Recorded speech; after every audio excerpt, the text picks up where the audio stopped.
College Gym Vids fan, going live on YouTube, streaming live on YouTube. Okay, we're going to start out this long live stream with Dable. That's the end of Animal Rescue on Dable Network. But Dog Tales is coming up.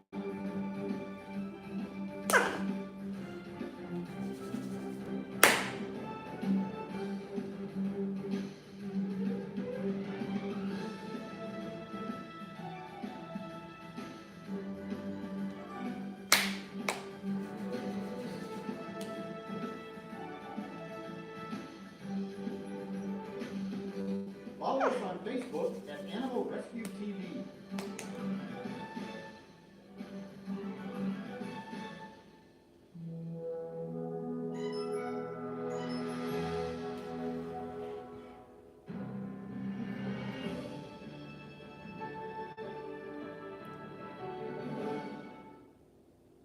At GoToBank, we're for the go-to people in life. That's why we created the ultimate banking app. America's premier dog lovers magazine show. Now, Dogtail Network, Dogtails, the dog magazine, it's not just on Dable, it's on True Crime Network. So this is season 9, episode 20. A three-legged dog teaching a dog to sit on command, the Australian Shepherd.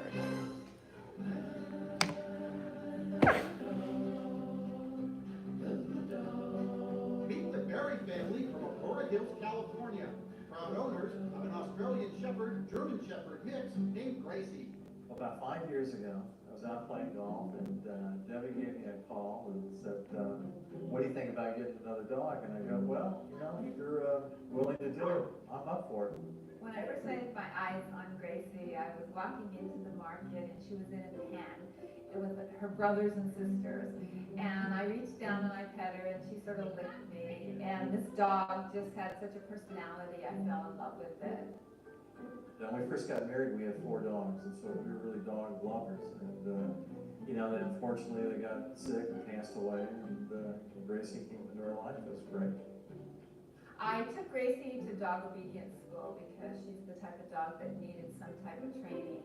And at dog obedience, we learned how to sit, stay, and walk without a leash, and how for her to listen to my commands.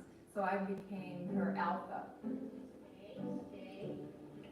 She's not a big eater, but when we sit down to eat dinner is when she eats. She usually, the food's there, but she waits, and when we're starting to eat dinner, she's right there, and she feels comfortable, and she eats her meal with us.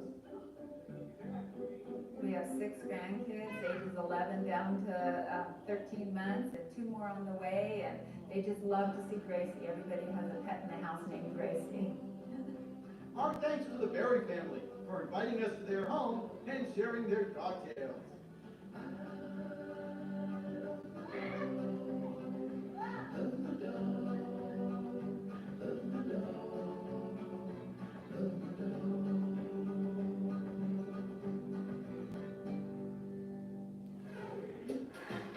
Here now is today's featured dog tale story. Oh, you're so cute. Yeah, so is he limping on the paw? This is Dr. Karen Halligan, Director of Veterinary Services for the SPCA Los Angeles.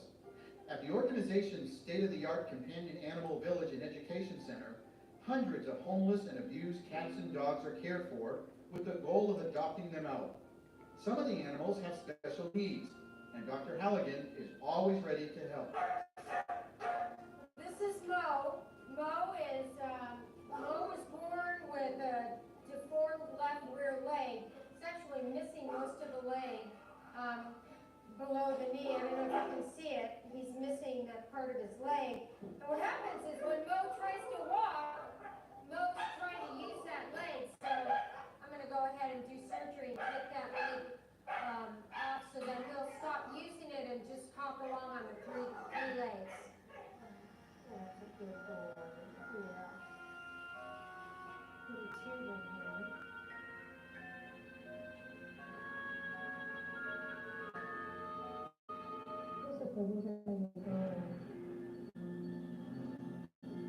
Whew, all right, done with that. Long surgery, but it went well, and he's gonna do great. Got the leg off and shortened it enough to where he's not gonna use the stump, and he's got his pain meds on board, and I'm really excited, because I think he's gonna be so much happier without that stump, so good old Mo. The reason we did this was to improve his quality of life. He's definitely gonna have a higher quality of life after the surgery. If you remember how we walked before, he was kind of off balance. He used to try to go down on that stump, and he would wear that stump down, and it put a lot of pressure on his back. So by removing that, he's not gonna feel the need to go down, and he's actually gonna be more balanced, and he'll have much less health problems this way. And he'll probably actually run around much better now that we've kind of balanced him by removing that portion of the limb. So I just can't wait to take the sutures out and throw a ball in the yard and let him go run after it. So I'm looking forward to that. A few weeks later, Mo is up and running again. He's so much happier taking off that deformed piece of leg that he couldn't use. I mean, this is like a different dog. He could not run before. He was very tentative, and now, you know, it's like a whole new world for him. He can run and play and, you know, do all that stuff. He couldn't do that before. So good, really turned out great. I couldn't be happier. It's hoped that Mo will find a family like the Browns, who earlier adopted Lucky, another canine with 3 legs. He had a pretty substantial front leg lameness, and it turns out that he had an old fracture in his left leg, and I ended up having to amputate the leg. Richard, his owner, was just so wonderful about the whole situation. A lot of times people will balk if we have to do something such as amputate a leg, but in this case, it dramatically increased Lucky's chance of life. Lucky is doing great. He has 3 legs, but he doesn't know it.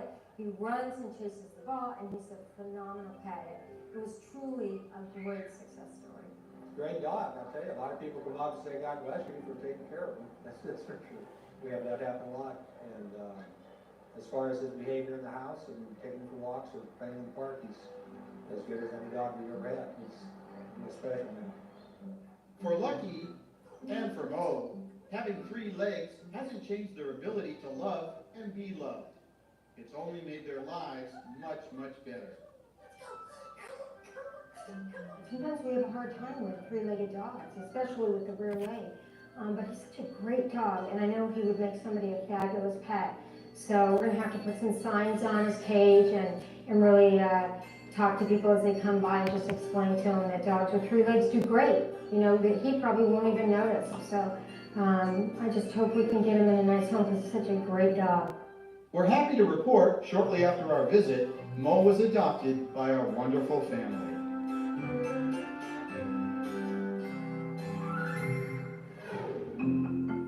Here's a helpful training tip for all dog owners. It's easy to teach your dog to sit. We like to teach dogs to sit by guiding them into the position with a little treat or a toy.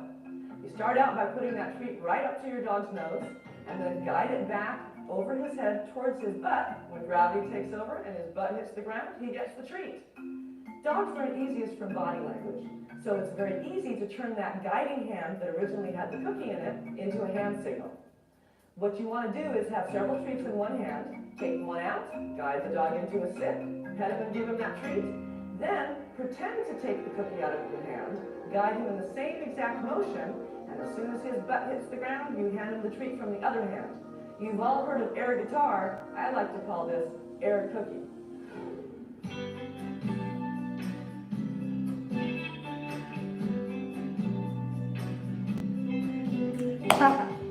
My friend, where'd you get that silly grin? Has it been always there above your chin? And I would do anything I'd do anything. This program is EI, educational and informative. Silly grin. My friend, where'd you get them big old ears?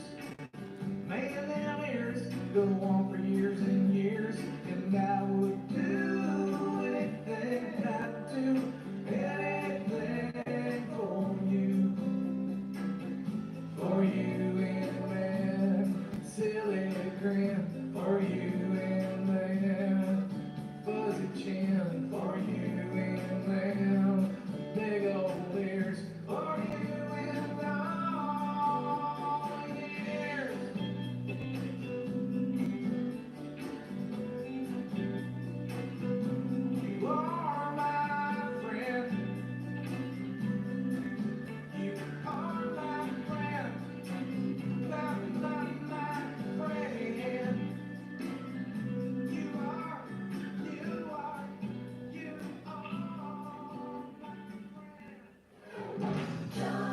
Next up, our Spotlight breed. Plus, where you can go to adopt a new friend. And much, much more on Dog Tales. Nearly 110 in privacy.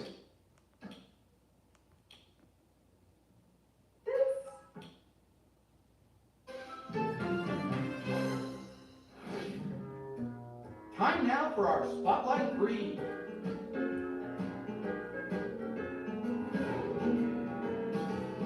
I'm a very special dog. Everybody loves me. I'm a bundle of joy with a pedigree. The Australian Shepherd is a medium-sized, medium-coated breed. They're usually generally very good with children. They're raised with children. They have an exceptional amount of stamina, and they're very, very agile dogs. The Australian Shepherd is a very intelligent breed and also does have some guardian instincts. They do very well with their own family, but they can be aloof with strangers, and that's a very important thing to remember. If they're not socialized well early on, they will not necessarily adapt to new people very easily.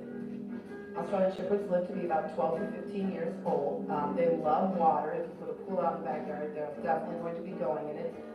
They're not a dog that you want to leave left in the backyard. They are a family dog, and they need some sort of exercise, whether it's walking them every day, doing agility, doing obedience with them.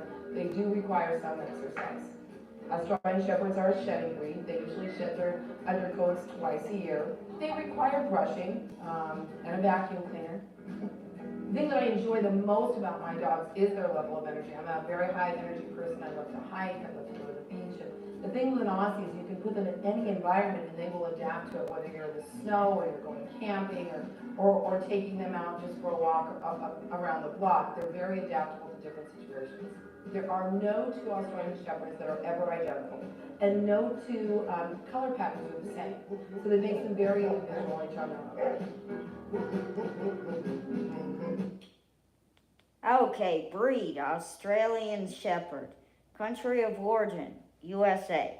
Temperament, very energetic. Additional comments, easy to train, used as service dogs, demand lots of owner attention.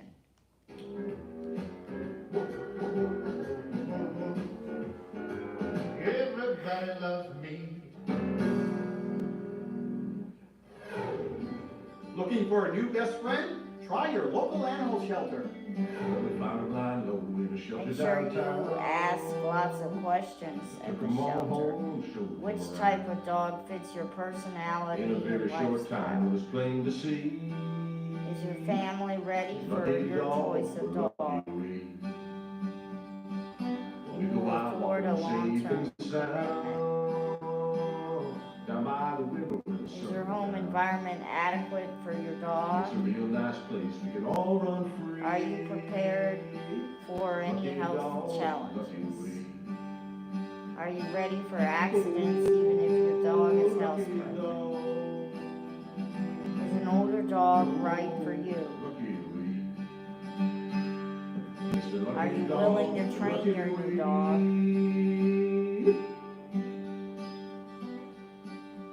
Give these precious pooches a good and safe home. For more information, World visit our Wide website, Web dogtailstv.com. dogtailstv.com. Dogtails. Dogtails. Don't go away, we'll be right back. Important coronavirus alert. Announced here.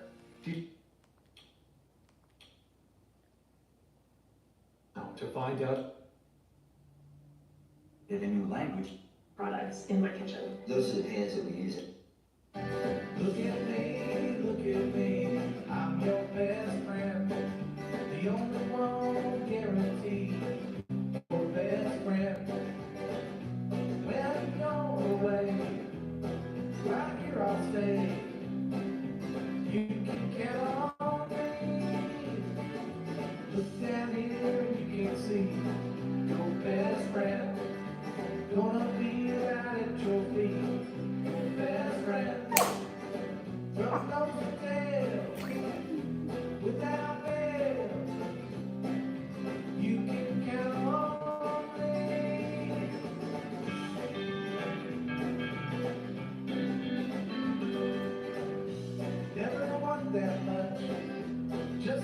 friendly touch. You can count on me. Look at me, I'm your best friend.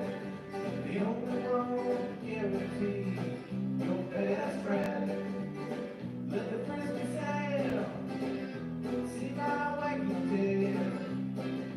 You can count on me, your best friend. Your best friend.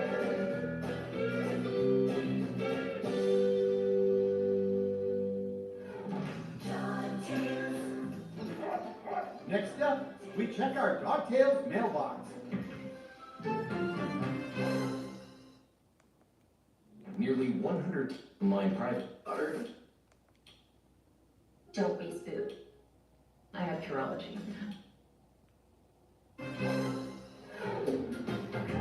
Here's another interesting Dogtail. At this elementary school, Chinese youngsters are being introduced to several canine visitors. Some of the children have never touched or hand-fed a dog, let alone get this close to one. It's all part of the Dr. Dog Animal Therapy program. It's a chance for children to interact with dogs, and in the process, it's hoped these kids will learn how to take care of themselves, and also understand how to take care of others. It's also helpful in special education classes, where these therapeutic visits have assisted disabled and mentally challenged students to become more approachable and have increased their levels of communication. I used to be in special ed because I have autism and intellectual Created by disability, IFAW, the a International mild Fund for form Animal of it. Welfare, the Dr. Dog program also encourages greater public understanding and tolerance towards companion animals in Asia. IFAW also conducts the program in Hong Kong, Taiwan, and the Philippines. A lot of progress is being made not only in, but outside the classroom. In Beijing, for example, a new dog law has made significant progress in managing canine populations, encouraging vaccinations, promoting spaying and neutering, and increasing proper dog registration. But experts say there is still a long way to go. More knowledge, experience, and facilities are needed. Hopefully, because of this newfound attention to animals, one of these students will become a veterinarian or animal rescue worker as China continues its efforts to help animals in need.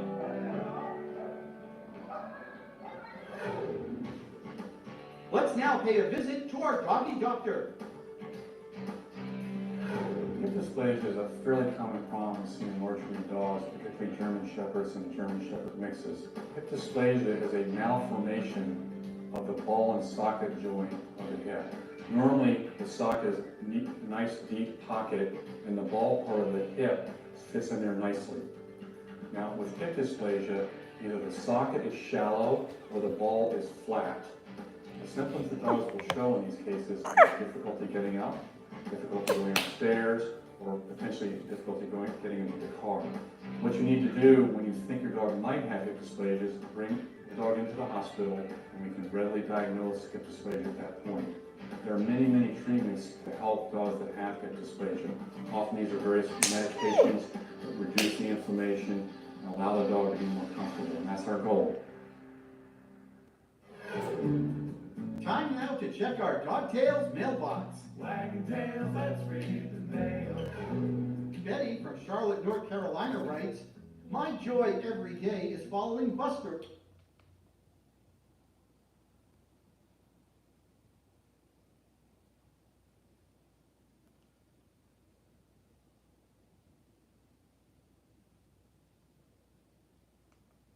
Around the yard. He's a mutt I adopted at a local shelter, but who now has a loving family who thinks he's just about the best dog who ever lived. We love him so much. Dorothy from Chico, California tells us, "Dusty got his name because he loves to wag his tail around my coffee table like he's dusting it off. He's a super friend who never seems sad. My kids play with him all the time, running and jumping."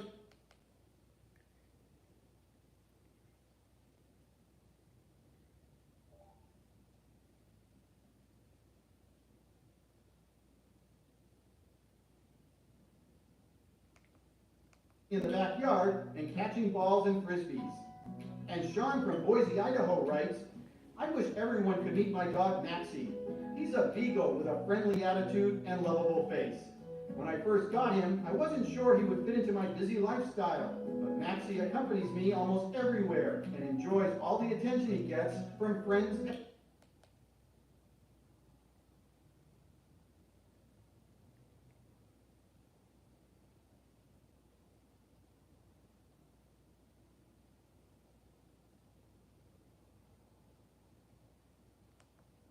and strangers alike.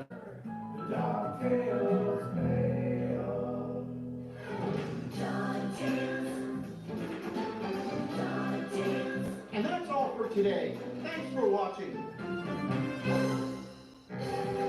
On the next Dog Tales, learn about various dog breeds, their individual physical characteristics, and their unique personalities. We visit with families who share stories about their lovable pooches, plus training tips and information on how to better care for your canine.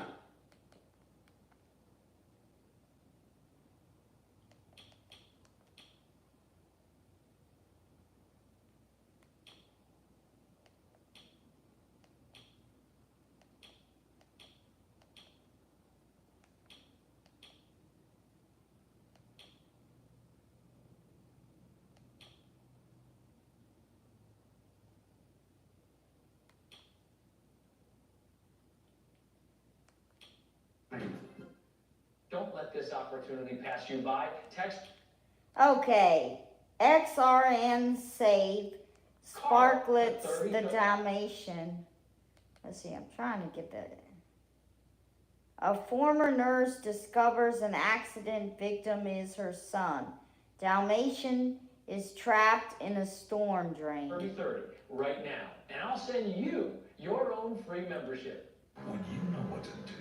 Coming up next on True Crime Network, Rescue 911. Real emergencies. It's the one show you can't afford to miss. Rescue 911. Next on True Crime. And now is Rescue 911.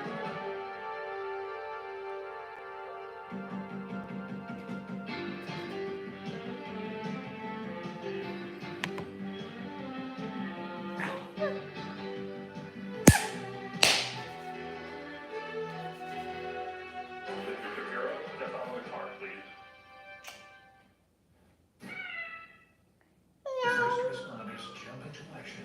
Rescue 911. Next. This is 911. Do you have an emergency?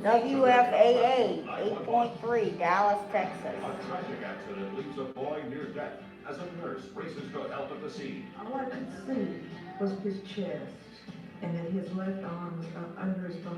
And gets her own terrifying shot. And I said, no, it's my son. Then it's a rescue mission of a different breed as firefighters rush to save man's best friend. Today on Rescue 911.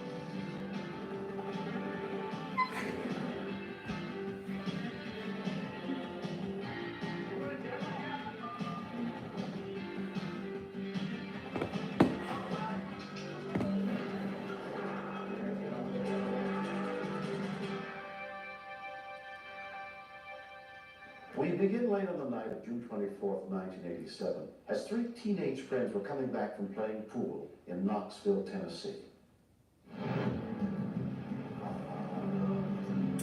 Now, Rescue 911 on True Crime Network. One of the kids had a false ID, and they picked up some liquor. They were drunk. Next, Dr. So G none of the Medical three should have been Exam. driving. I guess at that age, we think we're invincible. We think, well, that can't happen to us.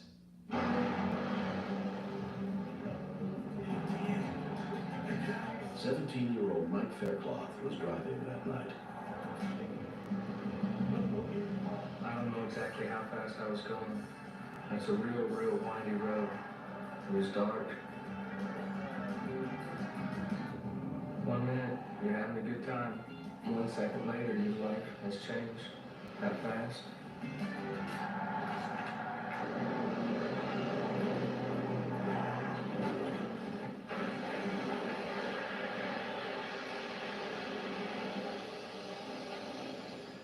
Less than a mile down the road, Donna Davis had just gotten home from work.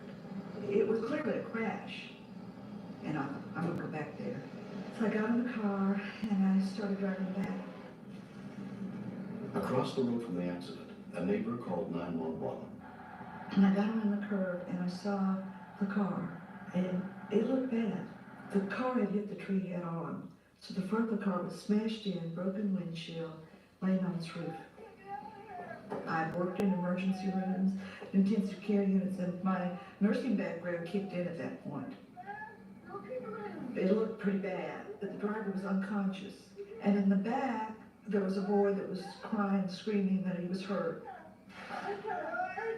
And finally, the driver came to, and it was kind of slow, and he looked over to the side, the passenger side, and he said, "Oh, my buddy's hurt bad." And it just kind of took my breath away.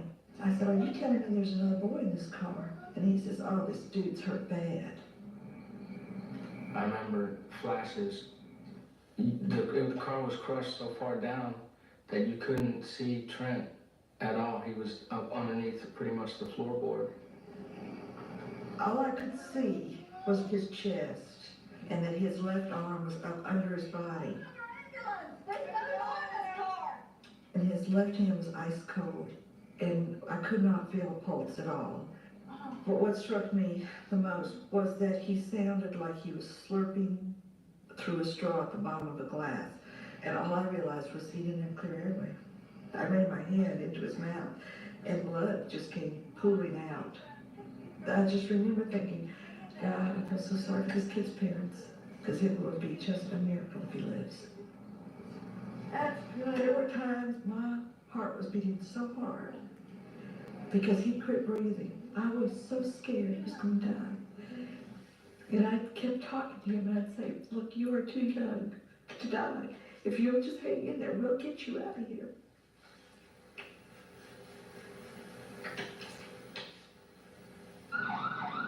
Within 7 minutes, members of the Knoxville Volunteer Emergency Rescue Squad arrived at the scene, led by Captain John Yu. The tree was down across the road. I parked on one side of that. He started up the generator on the rescue truck. So I remember approaching the car and seeing the car upside down, a person still hanging upside down, and no words coming from their mouth. He was so calm. And I told him, this boy's got massive facial injuries. He's in a coma. I think he's got a really bad injury to his arm because I can get no pulse. It's ice cold. I said, but if we don't get him out of here, he's going to die. He can't breathe. We knew that we had very little time to do it. Immediately commandeered some people to help carry equipment over to the scene. I need some more help here!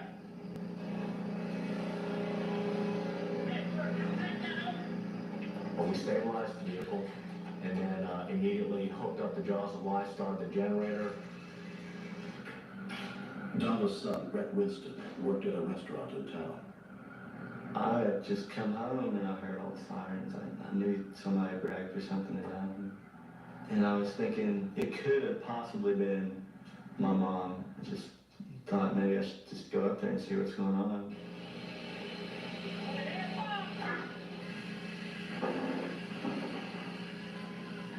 The first thing I see is my mom was over there by the car, so I just stood back.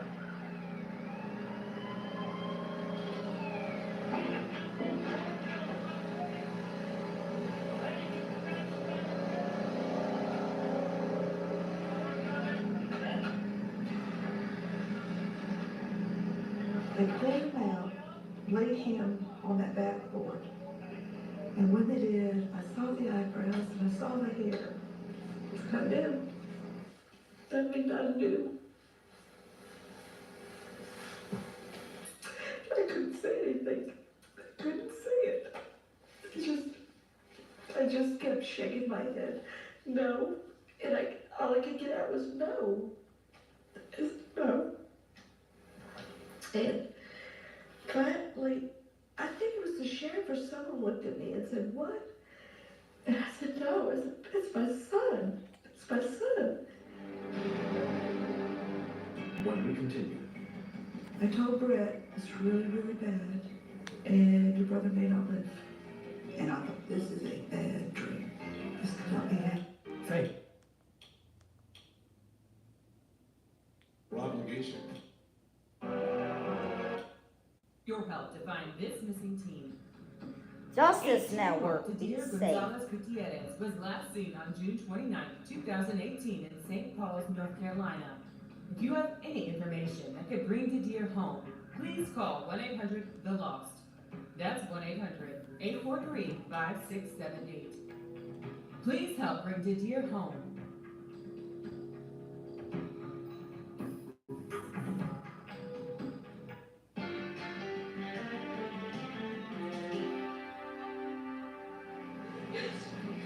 Because of the darkness, Donna had not been able to recognize that the critically injured youth she'd been caring for was her older son, Trent, who lived with his father. And I thought, this is a bad dream. This cannot be happening. And then it was, can we get him to the hospital alive? There we go. Good deal. All right, mask on, please. I told Brett, it's really, really bad, and your brother may not live. You know, he may not live. This is bad. You know. The other two boys had cuts, bruises, and some broken bones, but were not seriously injured.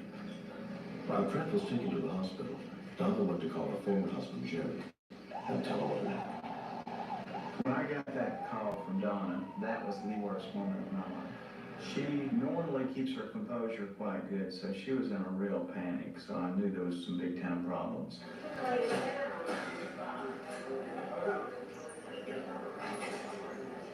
Trent was admitted to Park West Hospital, where he was examined by Dr. Bill Dable. When I first saw Trent, he was bloody all over. He had arms and legs that were broken, multiple fractures, facial fractures, and was comatose and unresponsive. But my biggest concern was his closed head injury and his neurologic status, whether or not he would ever wake up. Dr. Bedwell met with Trent's family to inform them of his condition. He said it's very serious, and the next 72 hours would be very critical. What I read from him was if he lives through 72 hours, we've got a shot at it. As every day went by, it became harder and harder. But I could not leave that hospital. I was not going to have, he was just not going to be alone, period. And if he died, he was not going to die without somebody saying, there.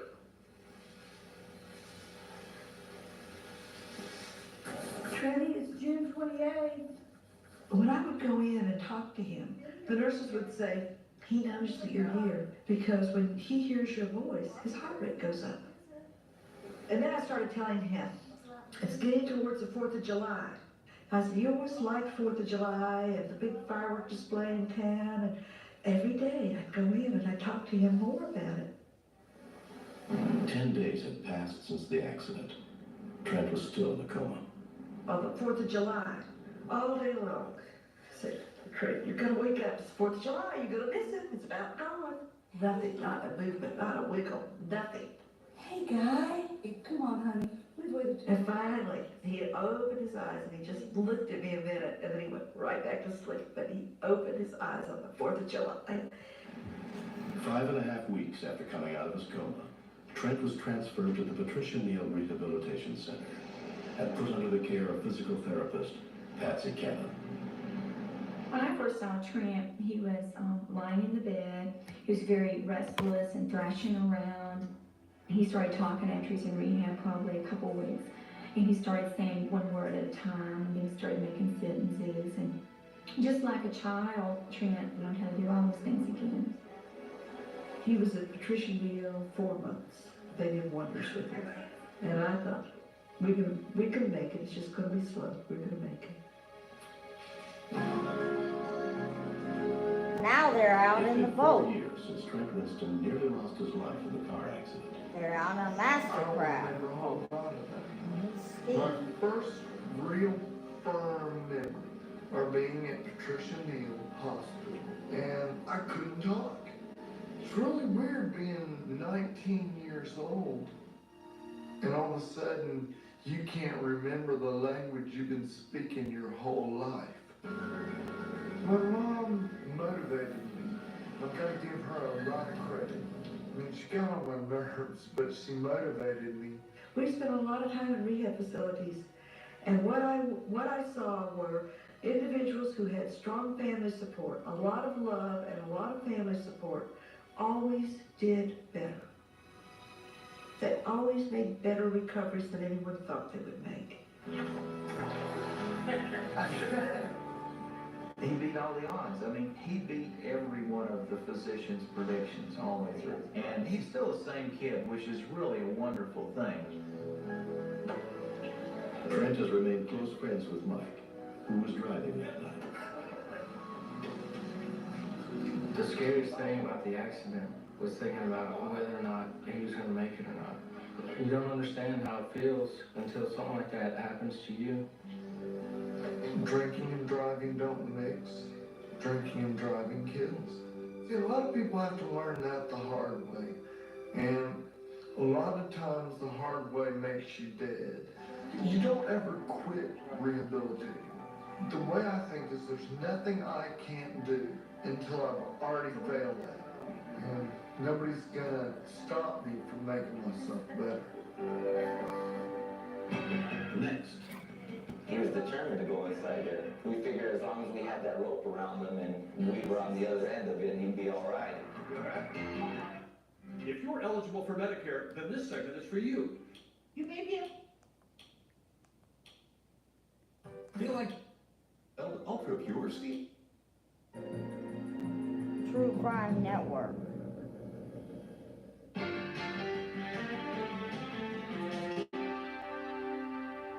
Day in and day out in small towns and big cities throughout the country, firefighters routinely save lives of men, women, and children they've never met. But on February 3rd, 1991, in Rosemead, California, Chris Perez discovered that sometimes firefighters choose to go well beyond the call of duty. Yeah, they just told me to go to the bodyguards.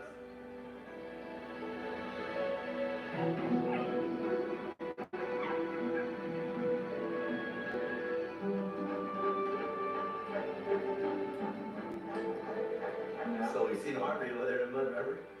Okay.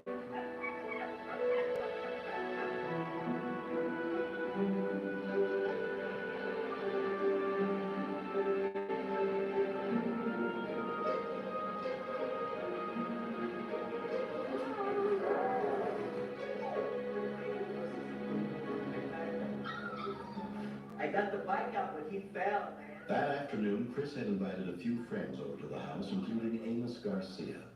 Chris went outside to go check on the dogs because they were kind of barking more than, usual.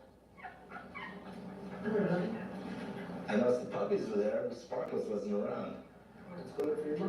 So I went out in the backyard. Sparklet.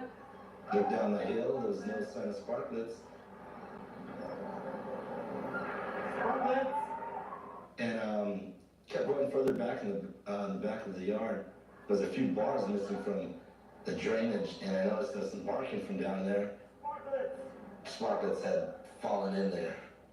Sparklet was trapped somewhere inside the steep 75-foot-long pipe. Chris's mom, Olivia, was just returning home from shopping with a friend. Sparkletts fell down the drain pipe in the back. We ran to the drain pipe and I could hear her crying, I could hear her barking. I can hear you. Right in the middle there, Chris. My main concern was if she was bleeding, she had a broken leg, or, who knows what happened, what kind of injury she could have had. Chris and a friend went down to the bottom of the pipe to see if they could get Sparklet out. You could still hear it barking and crying, but there was no sign of it. By then the puppies were really yelping and screaming and they were hungry and they needed to be fed. I don't know. No, I don't think. And then Christopher decided I'm going to go in and I said, 'cause that's all we need is the dog and Christopher to get stuff. I don't think you should go. He was determined to go inside there and go rescue the dog. Careful. Careful, are you okay? How you doing? Are you okay? Are you okay? We figured as long as we had that rope around him and we were on the other end of it, he'd be all right. You alright? Stop. Are you okay? We kind of were in a hurry to bring him back up. Okay, not too hard, Bless. Not too hard. We didn't know if he was stuck or if he just couldn't go any further. Careful. Careful. Careful. Careful. Careful. I'm gonna go call the fire department now. I'm gonna go call the fire department and see if we can get her out. Olivia called the nearest fire station and spoke with Captain Dennis Ortiz. My first response was I was just going to recommend you call the SPCA because we usually don't go out on animal calls. It's not worth putting a fireman in jeopardy, but she seemed like a really nice lady, and it was just at that point we figured we better go out and take a look. But the firefighters remained ready to respond to any calls for emergencies. When the firemen arrived, I told them that I went down in there. They said I was crazy. And I said, well, you know, I'm trying to get my dog out of here. It took them more than an hour to clear away all the mud blocking the pipe. As it was getting darker, we didn't have no response from her. I'd call her and tried everything, and she would stop crying, and I couldn't even hear her breathing. Girl, sparkletts! Chris had an idea about bringing one of her puppies down. Kind of slippery, right? Careful. Sparklets. Come on, Sparklets. Yeah, she said she struggled a little bit. She couldn't do it. She wasn't responding, and, you know, she couldn't turn around in there to get out. By the time animal control arrived with special equipment needed to try and reach the dog, Sparklet had been trapped for nearly 6 hours. Hey guys, here. All right, here, over here. Okay, you got 6-foot extensions on there, okay? You connect the head to it. The noose, you have tension on there, and the rope will stand with the poles. Rick McComb was one of the firefighters. So I would take and put a pole in there and extend it up inside the hole that we had cleaned out as far as I could get it. Oh. Yeah, okay, Sparklets. Alright, I'm just about up to her, Rick. Let's see if I can try to get her around her head here, pull her out that way. I tried that 3 or 4 times to hook her around her head, but she kept pushing her head up against the top of the culvert. Alright, Sparklets, relax. Easy on that rope. Easy on that rope. Alright, Rick, I got her hooked around her front leg. I'm trying to pull her back a little bit. So I finally was able to hook it around her front leg. I pulled her back probably about 3 or 4 feet, and I pushed the pipe up a little bit past her and kind of just prodded her down, you know, pulling as much as I could, sliding her down along the edge of the pipe. Slower, Rick, Sparklets. Yeah, there we go. Sorry, mamas. We'll practice that. Okay, girl. Okay, Sparklet. Okay, girl.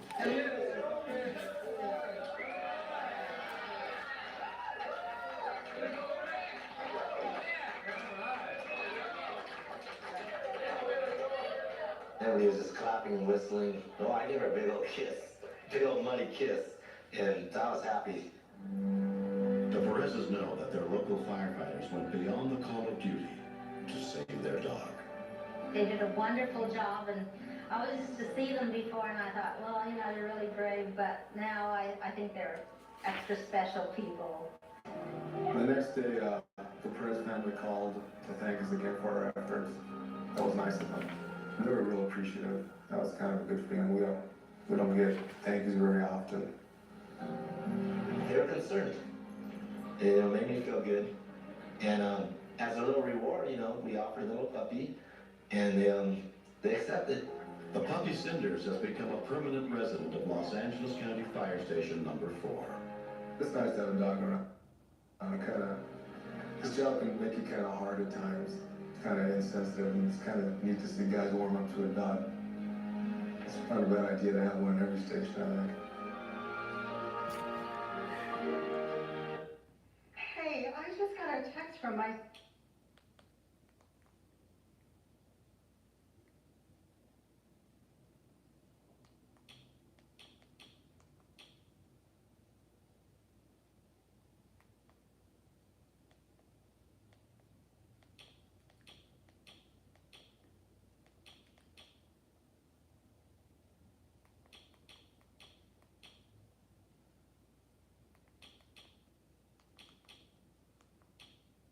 sister.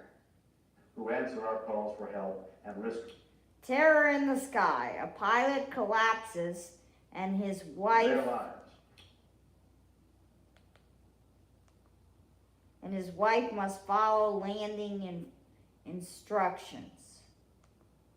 To save the life of a stranger. I'm William Shatner.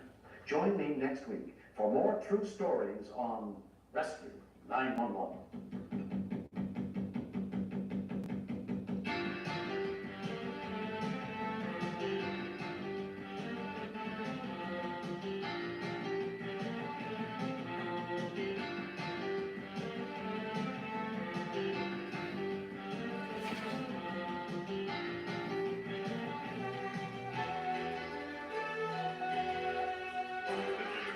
Step out of the car, please.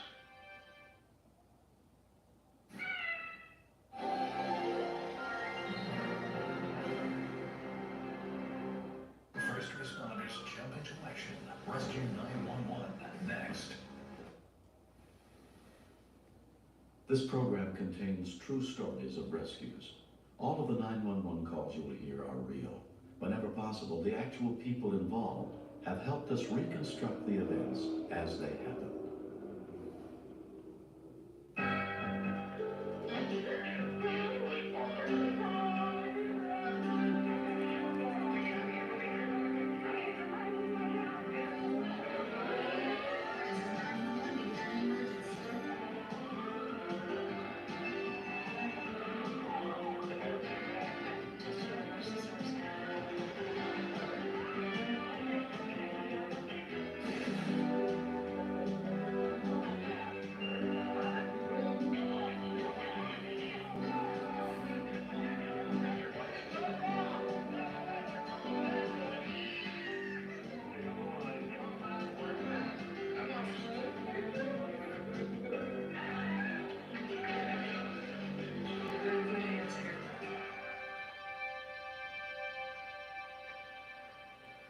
When lives are at stake, far from help, any of us might be called upon to do something we've never done before.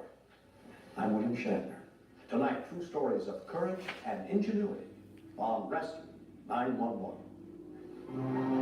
We begin at a small airport outside St. Petersburg, Florida in September of 1984. 67-year-old Richard Gatlin was about to fly his wife Elaine and a friend the 200 miles back home to Fort Lauderdale. Shortly before takeoff from the single-engine plane, Richard called his friend and flight instructor, Ken Winters. He told me he was having some difficulty with the engine. He had taxied out for takeoff. The engine was backfiring a little bit. So he spent an extra night there. And the next morning, he had his airplane checked out by a mechanic.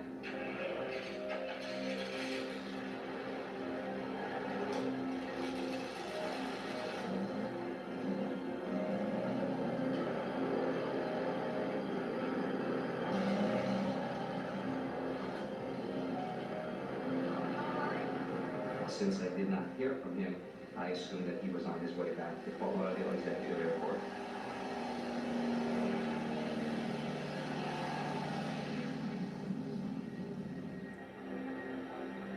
Richard had submitted a flight plan with Miami Center. Controller Doris Wilson was tracking his plane.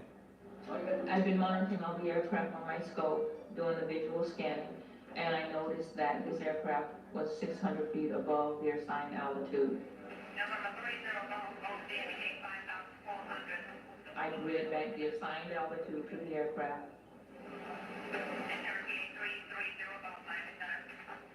I did not get a response. I wasn't really overly concerned at that time because the pilot could have been just off frequency for a short while. It was approximately 2 to 3 minutes later that I heard the faint call coming over the radio.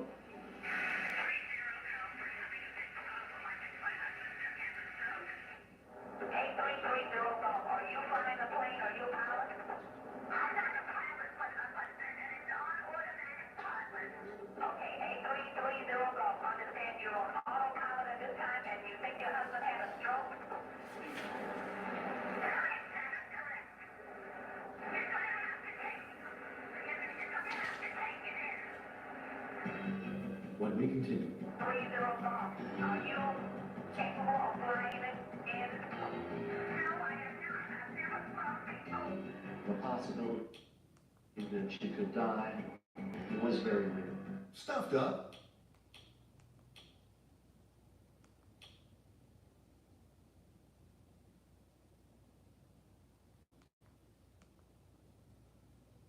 Bored and wants to play, but that can mean trouble when you're away. Now, or get bored. Old cat off automatically. It flips. Perfect gift for any cat lover. So don't be a fish out of water. Order your flippity fish now. Any information that could bring Carol home, please call 1-800-THE-LOST. That's 1-800-843-5678. Please help bring Carol home.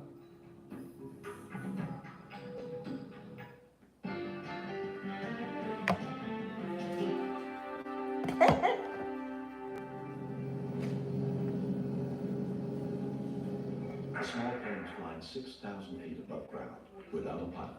Heart attack, his wife is flying the airplane and she doesn't know how to fly. Okay. Senior Controller Steve Cowell was put in charge of the situation.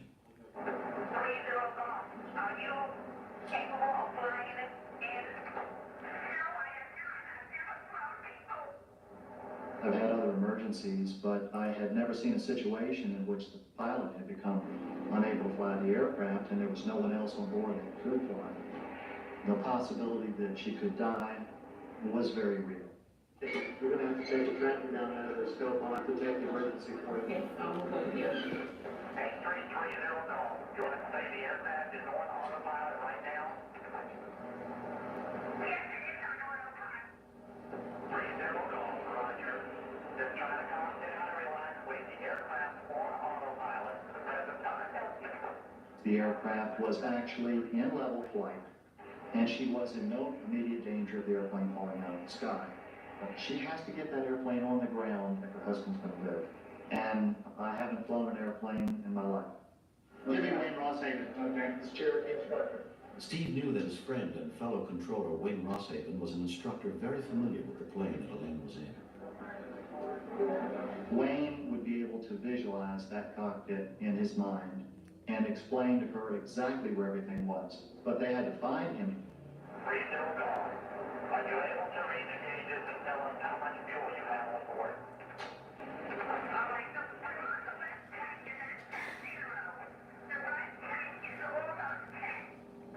The tank was about out of gas. I turned around and said, "She's out of fuel, get me a Cherokee pilot now." And they proceeded to try to find anyone who would know how to make that fuel changeover. The supervisor walked down the highway, asking if anybody knew how to fly a Cherokee. It was the first time trainee Jim Zeiler had been directly responsible for a plane. I've been a flight instructor and trained probably maybe 100 hours in that particular type of aircraft, so I was familiar with the fuel system. That tank's on zero, that's what she's on. You see the left mixture control knob, the solenoid knob of the three protruding knobs out of the panel control knob? Put that to rest, that is correct. Okay, that's the fuel pump switch, a fuel pump switch in the instrument panel do not activate, but just located.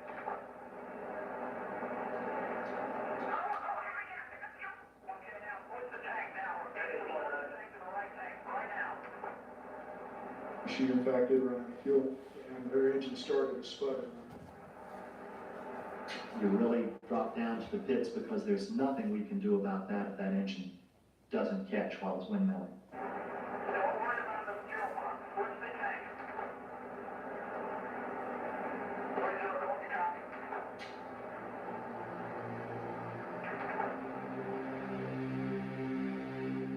When we continue. I had very strong doubts that this was going to have a successful and safe outcome. I didn't think that it would be possible for her to control the airplane as it got near the ground. Crime happens every day. And it's 50 for... To AARP.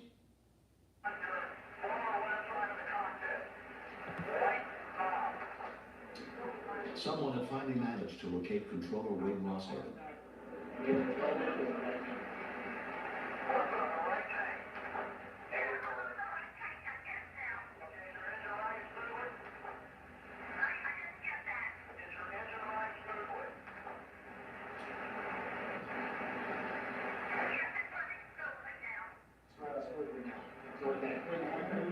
When she said that the engine was running smoothly, there was a big sigh all around us. Now, she's got new life and you've got new life. Okay, we've got a new ball game. Let's start over and evaluate what we have to do next. But I had very strong doubts that this was going to have a successful and safe outcome. I didn't think that it would be possible for her to control the airplane as it got near the ground. A Coast Guard search and rescue helicopter was dispatched to the area.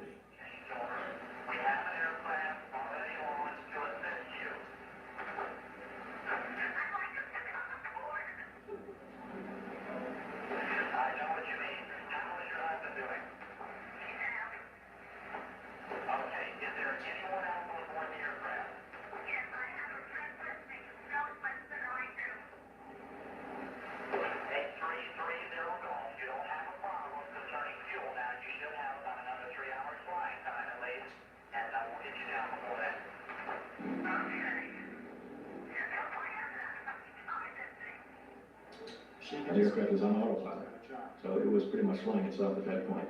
But it was traveling at 120 miles an hour. And of course, the more time elapses, the farther away it's going to be. And we'll lose it off our radar scopes. Wayne would have to teach Elaine how to turn the plane safely.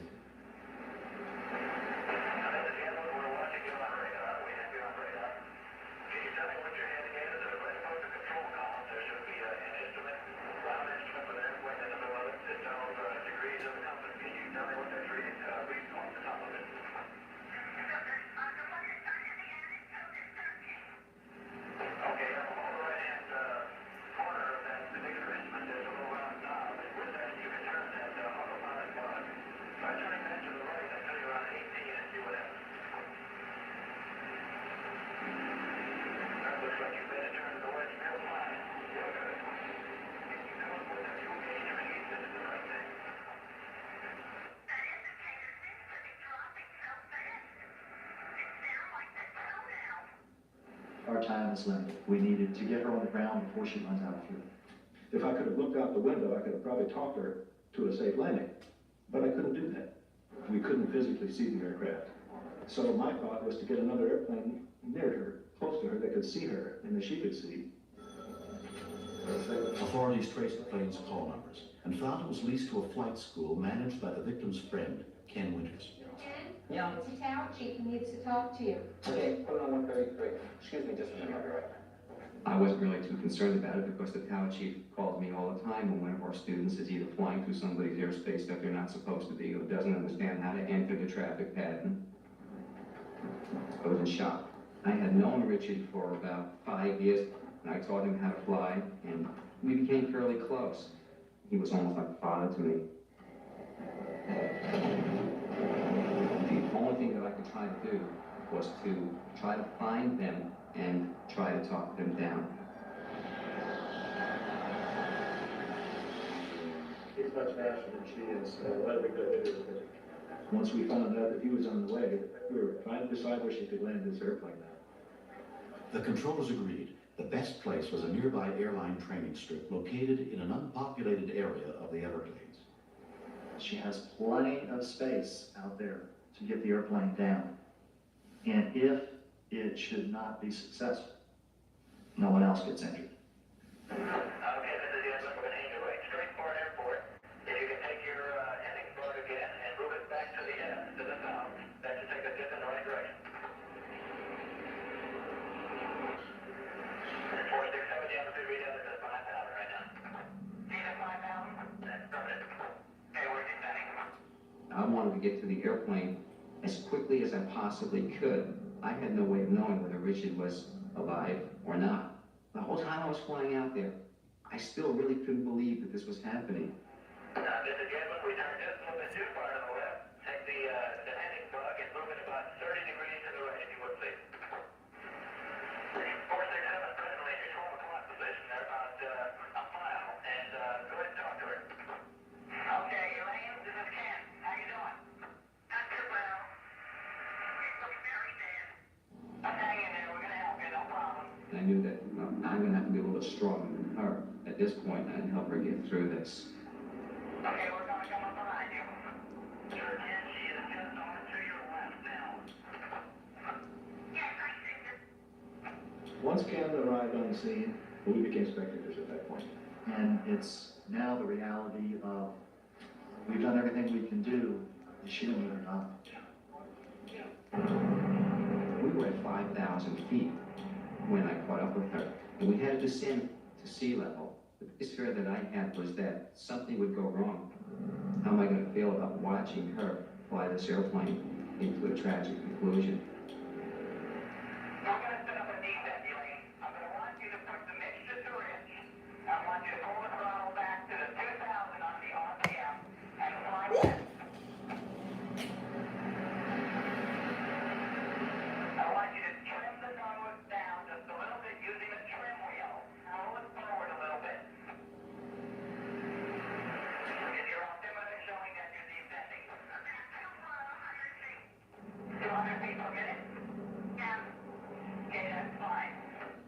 I stayed right on her wing so that she could look over and she could see the attitude that I was at. Okay, looks like you have the nose pitched up. Don't make big corrections. Make just small corrections, okay? The autopilot was just holding her wings level, but it really wasn't controlling her descent at all. She had to do that. Okay, and if you look off your right, you see the airport that we're going to land at. Do you see it off there to the right? Yes, I see it. I want you to go ahead and right off your right wing. I want you to go ahead and do whatever you have to with the heading first so that the airplane going to that runway. Okay. This was the most crucial part now. The hardest skill to learn or to teach anybody in flying is really the landing. And it's the one skill that you spend the most amount of time on teaching people to do until they get it right. But Elaine would only have one chance. Now, here's how we're going to make this approach. As you're getting closer, I'm going to ask you to reduce your power. I don't want you to continue your descent right now. So, you want to continue your descent until we get down to 1,000 feet, okay? And then I'll tell you what to do with the power. The thing I was most concerned about is I did not want her to get too slow. My philosophy here was, if she's going fast, she'll use all of the 10,000 feet of this runway, but if she got the airplane too slow and stalled, she'd be finished flying.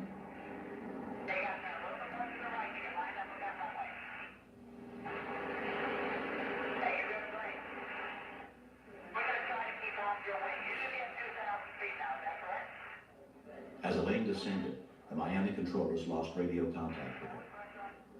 When we could hear Ken, but not hear Elaine, that's when the reality of the situation really hit home. There's nothing you can do. You just have to wait and hope that you hear the word that she landed safely.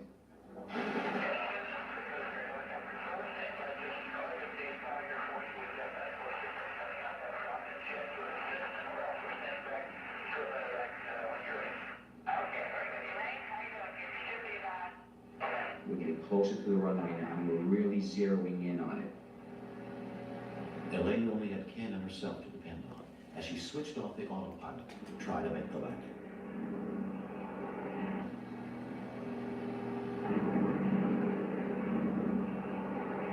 It was coming down to the end. I just kept hoping at that point that she was going to be able to put the airplane someplace on the runway.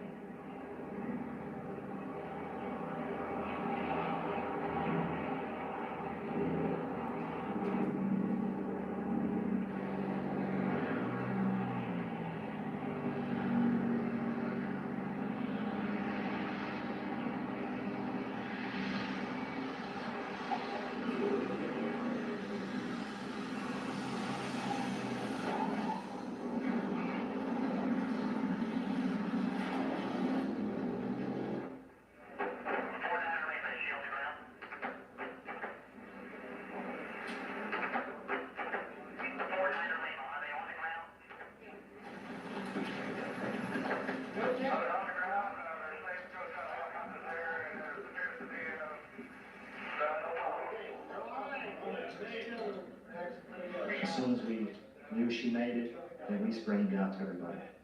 We were tired, but we were late.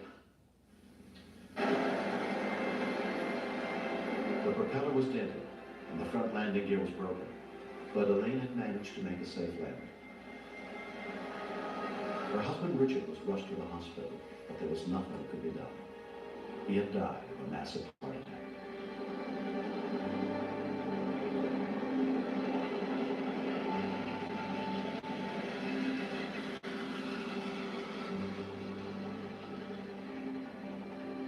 It had been misty when we left, and the weather cleared. And my husband said, "What a beautiful day." And I kidded him. I said, "Whenever you're flying, it's a beautiful day." And after he died, I could only say how wonderful you went out on top. You went out exactly as you would have liked. Welcome to have done it 10 years later, but for the moment, it was just perfect for him.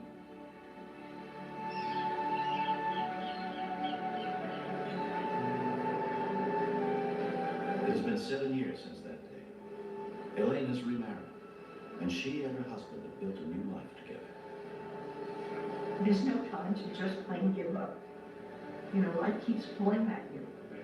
You pulled at me in the plane, and you have to go on to the next thing. I love her Go sweatshirt, on, the and pink as lucky as I did, tie-dye it was a type. very good life. It's so cool. Passenger Mitzi Doris and Elaine are still good friends. I'm glad But the memories Elaine of that found flight still somebody haunt to us. share her life with. The pilot that died of a heart attack. I'm glad his wife remarried I'm here today. 7 years after the accident. Very grateful to her. The plane landing changed me so tremendously that I'm surprised that old friends recognize me. I have this degree of confidence now that I never did. I'm forever grateful to the controllers for the way they immediately took control of me. And to Ken, I was the hands, but he was the one who told them what to do. She was a pretty amazing woman to be able to control panic and fear, and be able to still get the airplane on the ground safely. I didn't think at the time that her life was in my hands. I just realized that I had the knowledge that she needed. I've often thought, if all the money I spent for flight training and flight hours and so forth, if all that was meant for that 1 hour, it was worth it. Very worth it.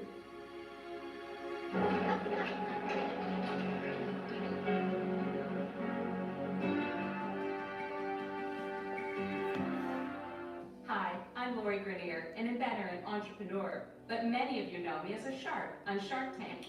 I discovered a convenient purse that allows you to use your phone right through it. And I loved it so much, I had to bring it to all of you. Watch this. Tired of fumbling with your phone? Digging in your purse to find it? Uh-oh, drop it and phones cost a fortune to fix. Or when you leave it somewhere, what a nightmare. And now, it's more important than ever to keep your phone clean. Introducing the touchscreen purse, the incredible new... Or Bundy smashing and tearing away such beautiful life. Air show crash. School bus hits If child. ever anybody Miracle deserved to be Marine executed, it school was bus Ted Bundy. saved.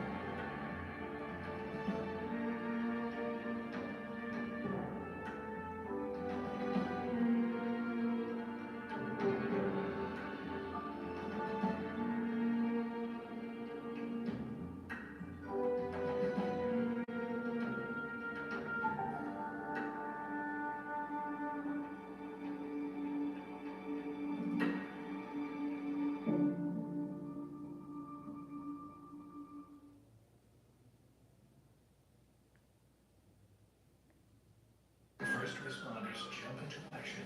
Rescue 911 next. This program contains true stories of rescues. All of the 911 calls you will hear are real. Whenever possible, the actual people involved have helped us reconstruct the events as they WFAA happened. 8.3 Dallas, Texas. True Crime Justice Network.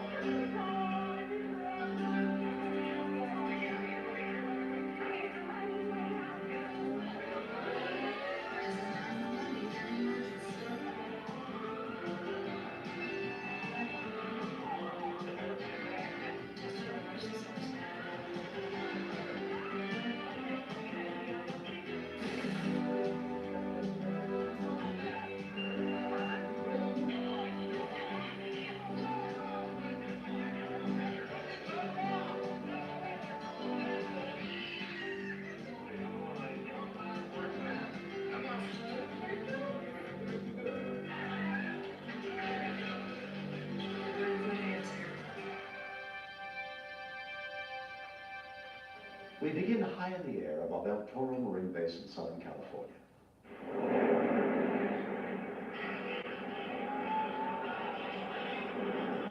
Some of the footage you'll see was taped on April 24th, 1988, as top Navy and Marine Corps pilots showed their stuff at the 38th Annual Navy Relief Benefit Air Show.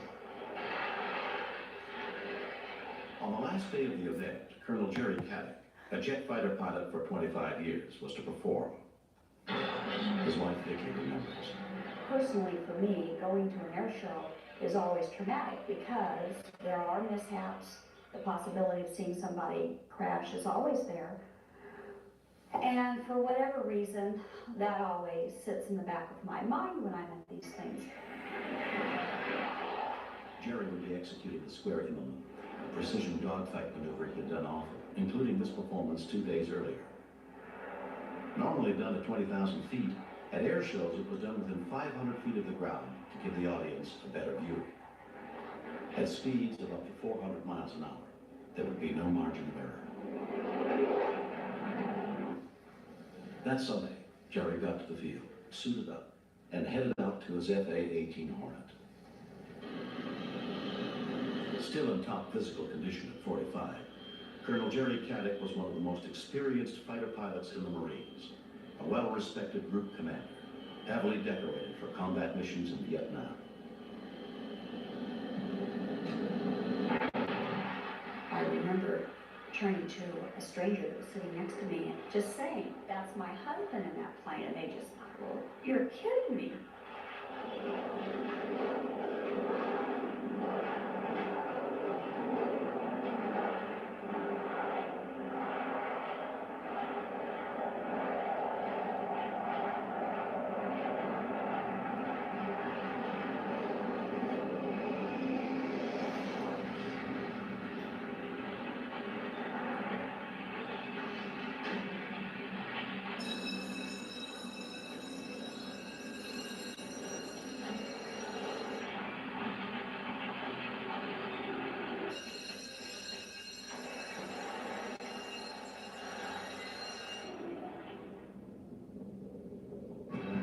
When we continue, We're approximately a mile from the crash. I don't think I've ever seen this episode.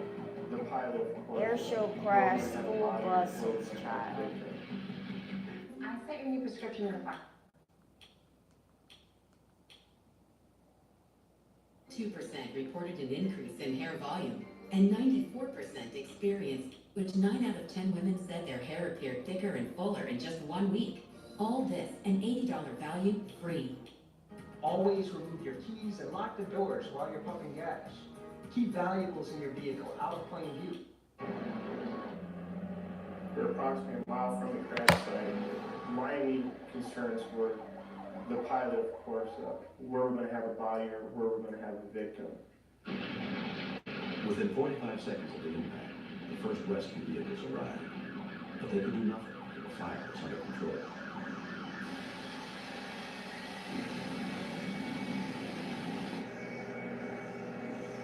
Upon arriving at the scene of the crash, I observed that the cockpit of the aircraft was still closed, which told me that the pilot was still with the aircraft. He had not ejected. Master Gunnery Sergeant Hugh Davenport was in charge of the Marine rescue. When I opened the cockpit, he was slumped over. Okay. Sir, can you hear me? Jerry Caddick had slammed into the ground at 75 times the force of gravity. Rotate him up. I'm going to remove his helmet. It appeared that his head impacted his control panel and his chest impacted his control stick. Every minute was critical to his survival. He probably had some sort of cervical injury or spinal injury itself. If we utilized the parachute harness to lift him, that would immobilize his spine enough for us to get him onto a backboard. Okay, watch his head. Watch his head. Just rotate him. You got his shoulders? Jerry Caddick hit the ground at such a high rate of speed, I imagine something in the neighborhood of 200 to 300 miles per hour. I really didn't think that we were going to be able to successfully resuscitate him. Orange County paramedics Rick Van Auken and Forrest Swanson took charge of his medical care. He was a critical trauma. Our patient was breathing about once a second. So we knew that we had some type of respiratory problem. He had massive facial damage, and his airway was obstructed because he was bleeding profusely throughout the mouth and nose area. You have vital signs for me yet? Vital signs coming in a minute. As they tried to stabilize him for transport, Rick made contact with the paramedic base station. Our patient looks to be about 30 years old, weighs about 190 pounds. We have an extricated C-collar backboard mask suit in place. Regarding the lungs, the right side there are no lung sounds present. The left side there are diminished lung sounds in the lower lobe. And he also got an extremity, the compound fracture of the left ankle brace. Jerry Caddick's condition was extremely critical. His lungs were being crushed by air building up inside his chest. But the paramedics needed permission to proceed with treatment. If we did not provide this procedure to alleviate this pressure in his chest, he would most certainly have gone into respiratory arrest and followed by cardiac arrest. 411, I have to take you. Go ahead with the needle first. 411 Alpha, we copy you. We got an order to insert a needle into his chest and relieve all the air that was between his lung and the chest wall. And we did that just as we were taking off. Within 18 minutes of the crash, Jerry Caddick arrived at Mission Medical Center. Dr. Marcello Borzata was part of the trauma team on duty. He arrived at the emergency room. He was critically injured. He had multiple rib fractures, broken bones in his face, a collapsed lung, and he was bleeding on the right side of the chest. He had multiple broken bones in both his lower extremities and multiple broken vertebrae. I think that he probably had a 50-50 chance at that time. We got 24 down there. The doctor walked me down the hall, and Jerry was laying on a gurney. It was rather awful and quite a shock. Orthopedic surgeon Bernard Reiner was part of the team that undertook the difficult task of piecing Jerry back together. We initially were very cautious about his prognosis because of the severe facial and head injuries and spinal injuries. It became obvious probably 2 days down the road that he was most likely going to survive. At about 2 weeks in intensive care, I started to become conscious, and I was aware of where I was and why I was there. I had no idea of what I had done to myself or how long it might take to repair the damage. He would spend nearly 3 months in the hospital and emerge with metal plates in his lower back, metal rings to replace crushed eye sockets, metal pins holding smashed ankles together, too weak to stand. And one of the things that I think kept me alive was the overwhelming desire to fly jets again. That's all I could think about. But the Marine Corps determined that Colonel Caddick was no longer medically fit to be a pilot. After 26 years as a Marine, Jerry Caddick retired.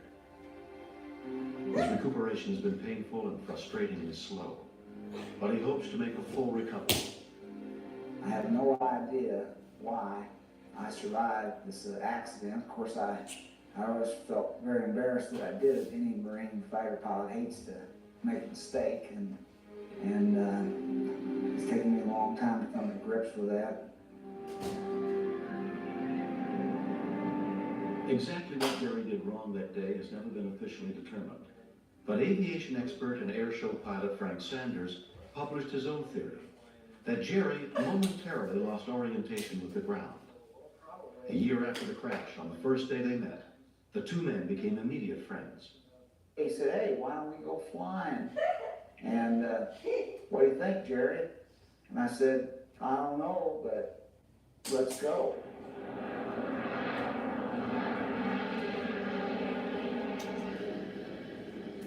He's not a quitter.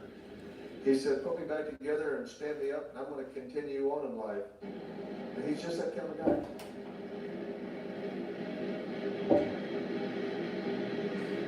He came home, and I can't tell you what it was like to see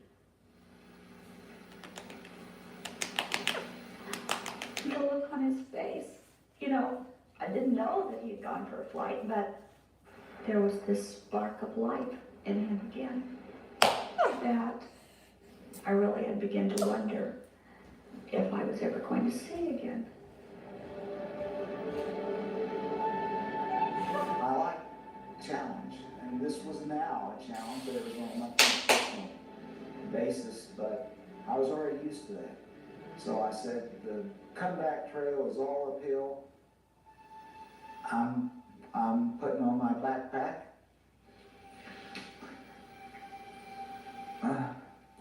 And going straight ahead.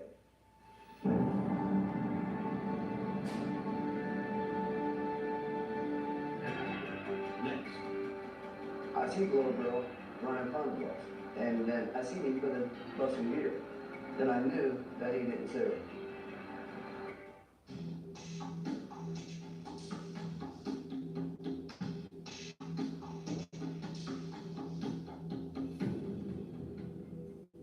At drive time, we approve 99% of people who apply with our smart approval machine or SAM. Hello. So even if the credit isn't great, You can get approved. go to drivetime.com, get approved, and see if you qualify for $0 down. Drive time. Genius! Do loose batteries clutter up your house? Is finding the right size impossible? And why do they always waste precious space? What you need is the Battery Daddy storage system. The new compact and portable way to organize, store, and protect all your batteries. Turn any disaster into an organized master. Battery Daddy uses both sides to clear outages and act now to Go online at Battery. And the kids hurry to catch their buses home. When vehicles are involved. Every year, the #1 killer of children is traffic accidents. On November 28, 1989, a group of school kids learned just how dangerous the most everyday events can be when vehicles are involved. In the small town of Smyrna, Delaware, school lets out every day at 3:05 in the afternoon. And the kids hurry to catch their buses home.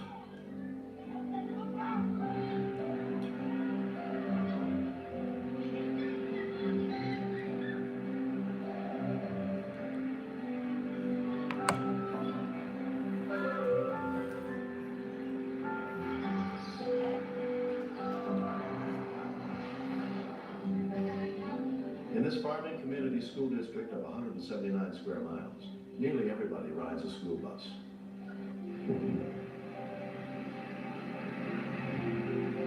Now, Rescue 911 on 32 True kids Crime rode bus number Network. 13 that day, including best friends Brock Rogers and Jeff Still. Brock and I said Next, that Rescue talking 911. about girls and stuff like that. We met in church, then he moved here, and then we became friends. Angel, Lori, and John, the three little people, they sit in the front. Okay, guys, turn around and face forward. Get your feet on the aisle. On that afternoon, Charles Garber, a school bus driver for 6 years, was behind the wheel of bus number 13.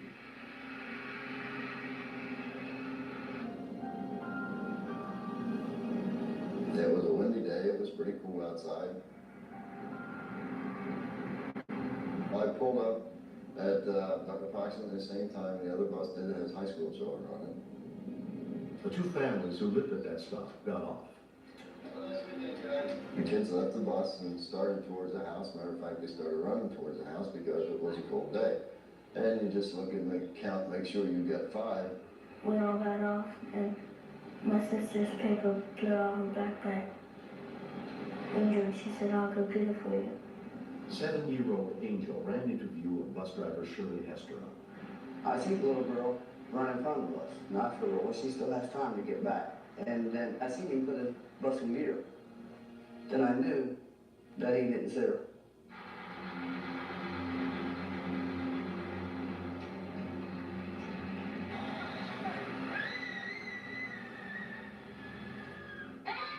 I turned around to see what Brock was screaming about, and then I seen the Angel was underneath the bus. I was really afraid the back tires were going to hit her. I said, you just ran over a child back there. The blood all just drained out of his face. I don't know how you explain the feeling. It was just total emptiness. The only thing I can think of was to get out there and see if there was anything to do to help the child. I thought the worst, that he killed her. That was amazing to see her alive. I thought for sure the child wasn't going to make it. Because, you know, I thought there was something wrong inside that I couldn't see or she couldn't tell me. Holly Rogers ran to call for help. I was afraid that she was going to be paralyzed because she wasn't moving at all. She couldn't move. So I ran into the house and dialed 911. The call came in at 3:28 p.m. You have an ambulance. Where at? Road 139 near Canton. What's the problem? Huh? What's the problem?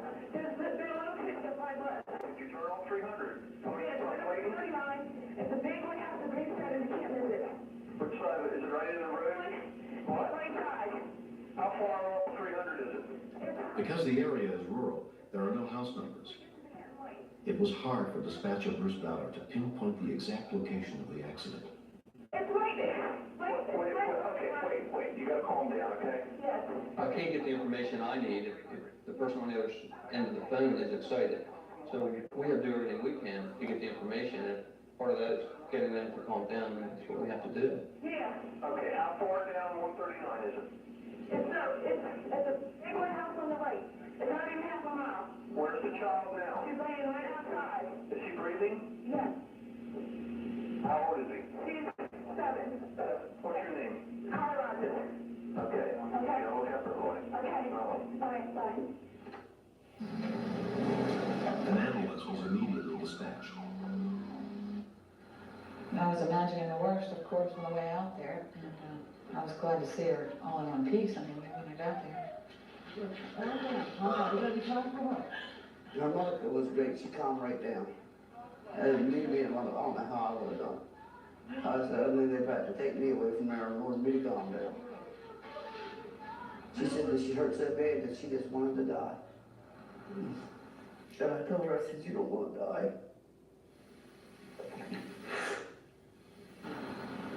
Just to see that baby lay there like that. In a few minutes, okay? EMT Jeff Eisenbray and his partner arrived within 10 minutes. I have kids of my own about the same age as the little girl that was injured. Knowing that she's on the school bus too, that's not the same time of day. You're thinking that, hey, this could have been mine. Someone run over by a vehicle and had some very, very serious injuries.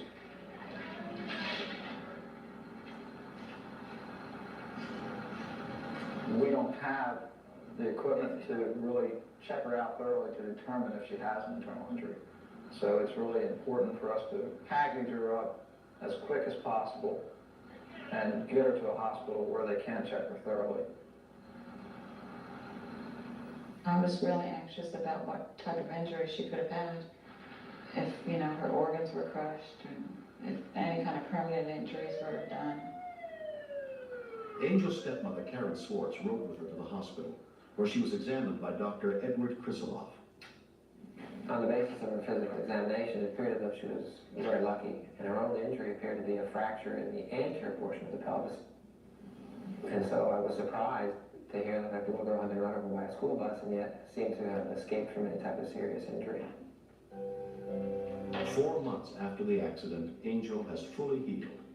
Looks like the mom has a baby. Did something really stupid, running out Because I see her holding the baby. Angel's a pretty tough kid. She's been through a lot. She was born premature and only weighed 2 pounds when she was born. So she's used to having a struggle, and she's really good at bouncing back. Angel gives the credit to her stepbrother. I think Jeffrey is the real hero. If he hadn't saved me, I would be down dumps. I would be dead for another word. Professor Plum. They're playing the game of Clue. We're just thankful that he was there and did what he did. Because she would, if the second set of tires had gone over her little body, I don't think she'd be around today. I really feel that way. Sometimes I'm a little embarrassed because kids will walk by me at school and go, hi, Andrew. Stuff like that. It makes me embarrassed and stuff. But when my relatives talk like that, I mean, it makes me feel better because they don't say it in a smart way. For Charles Garber, it hasn't been easy coming to grips with what happened. Immediately after the accident, I felt I wasn't sure this is really what I should be doing. But I had a lot of support from the parents on the bus run. I had 2 or 3 of them come up to me at the scene of the accident. One lady even gave me a hug and she said, "Don't like this, let you stop you driving the school bus." In order to prevent accidents like Angel's, Delaware is going to test motion detectors on buses that would warn drivers when something is in their blind spots. But kids still have to be careful. Kids should know that when you're coming off the school bus, you should get away from the bus. Don't run up, because the bus driver can't see you. And that'll cause a bus accident like I had.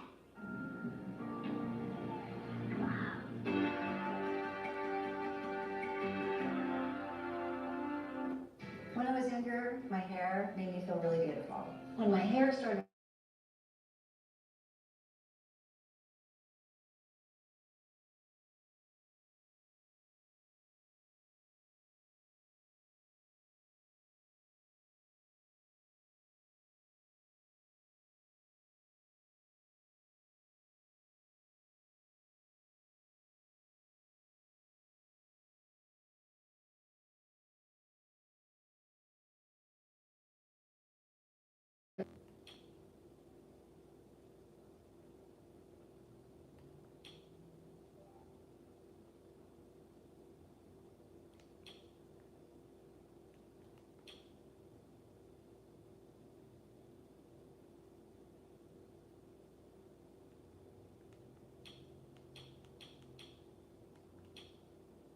then, Very clear. So call now. Call 1-800.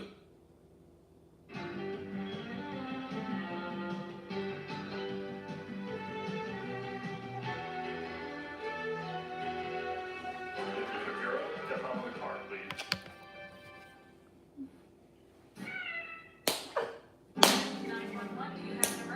Today on Rescue 911. An apartment fire spreads into a deadly blaze and turns a blind man into a one-man rescue team. As dozens of sleeping people awake to a frightening reality. If it hadn't been for Felix, who knows? We could have all gone to small. Then, a frantic call from a 5-year-old. My baby there! Wherever my cat the door! Is a young girl's only link to life. Today on Rescue 911.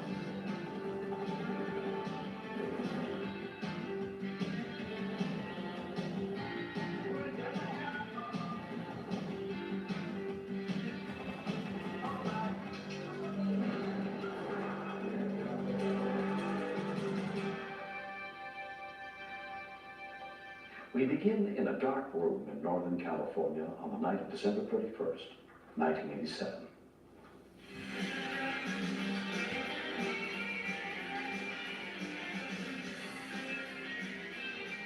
That was a lot of his life, was what he had in his apartment. The music, his guitars and things, his little studio, his equipment. Recording was his life.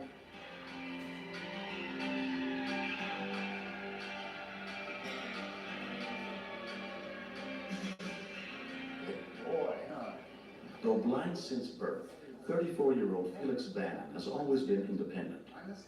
He's lived alone in the same apartment for the past 2 years with his guide dog, Valdez. 14 other people were living in the 6-unit building. Most were already asleep that night when Felix returned home from the corner store. It was 2:30 in the morning. Probably nobody was awake, and geez, I remember it being really cold and thinking to myself, boy, I wish I was someplace warmer.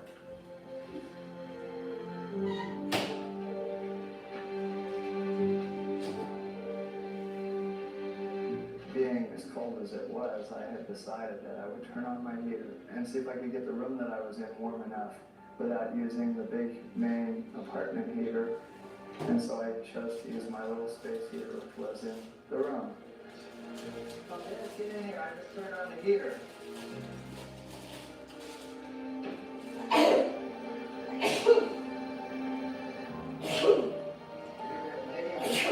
Valdez was laying in his bed.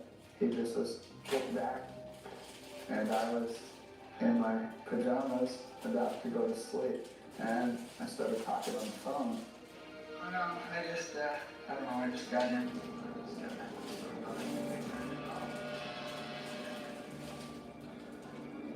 Suddenly the heater shut off. I thought something was real strange because I had turned it up higher than that. It shouldn't have shut off that quick. I didn't smell anything. As I shut the heater off, I thought to myself, there has to be something really wrong here.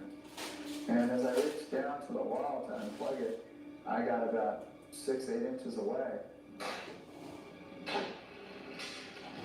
And I heard a rushing noise of fire. With my light perception, I could tell that it was pretty bright. There was no way I could have put it out. I grabbed the phone and I called 911.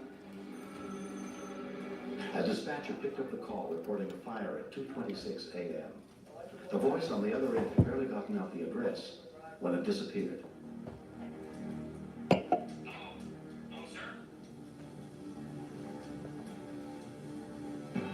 When we continue.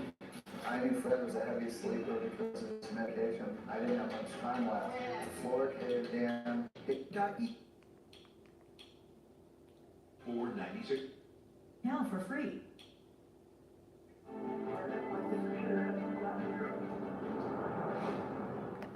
A great night's sleep is so important to your health and well-being.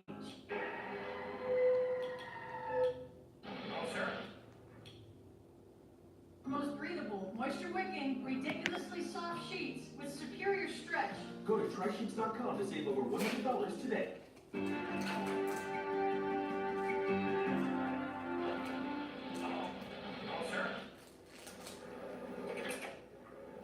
The water fire, stand by for dispatch. A pair of fire trucks were immediately launched.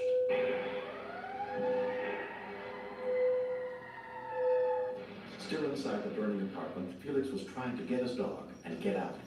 The fire had gotten way too intense. It turned from being a wish to a roar. It was horrible.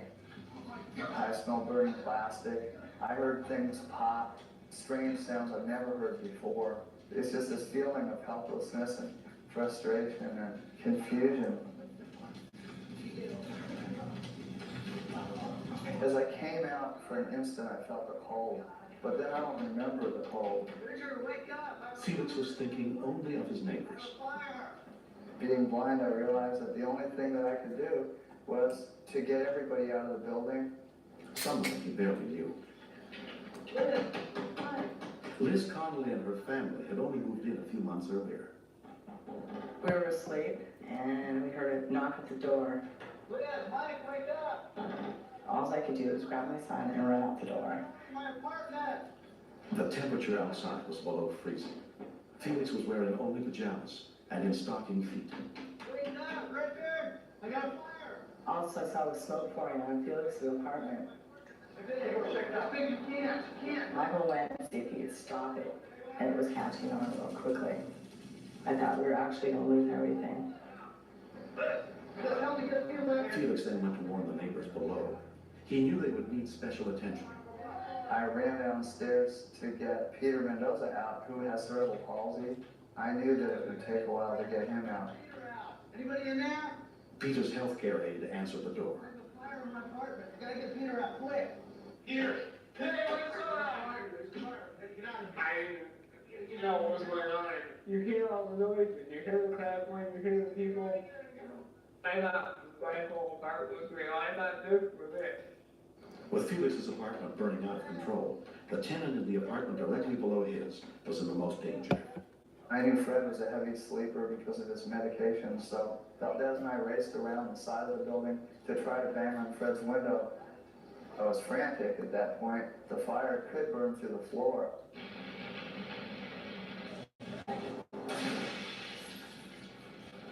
Once the window broke, I could hear it catching the roof, and That's when this whole building might be history. I knew that I didn't have much time left. If the floor caved in, he wouldn't have a chance. Please, Fred, come out. I kicked Fred's door, made a lot of racket, and then he opened it up and just said, "What's wrong?" When I realized most everybody was out, I just was so shaken by everything that had happened. Things kind of got hazy.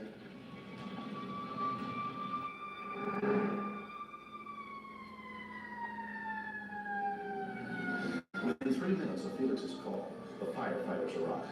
Captain Kurt Richardson took charge of the scene. On arrival, we could see flames coming out the second-story window of the two-story apartment building.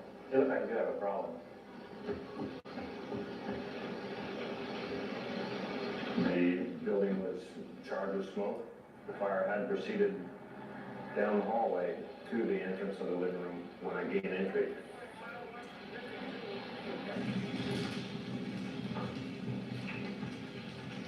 Had we gotten there 3, 4, 5 minutes later, we might have lost half the building.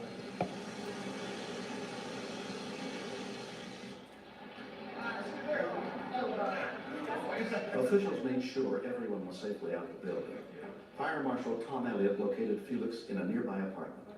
The first time I saw him, he was pretty upset. He got a lot of smoke, and we had to administer some oxygen to help clear his lungs, calm him down. And the thing that he kept saying is Peter okay? He kept naming off his friends, are they okay? And we tell him they were okay, and a few minutes later he wanted to know again. I thought that was amazing for someone to be so concerned about his friends that he just didn't really care about himself or his own belongings. As soon as he realized that it was out of control and he couldn't do anything, and then other people were in danger, he was the first person out the door to make sure everybody else got. An investigation showed the fire started at a splice someone else had made on the space heater's electrical cord. But because of Felix's quick response, no one was hurt, and only his own apartment was seriously damaged.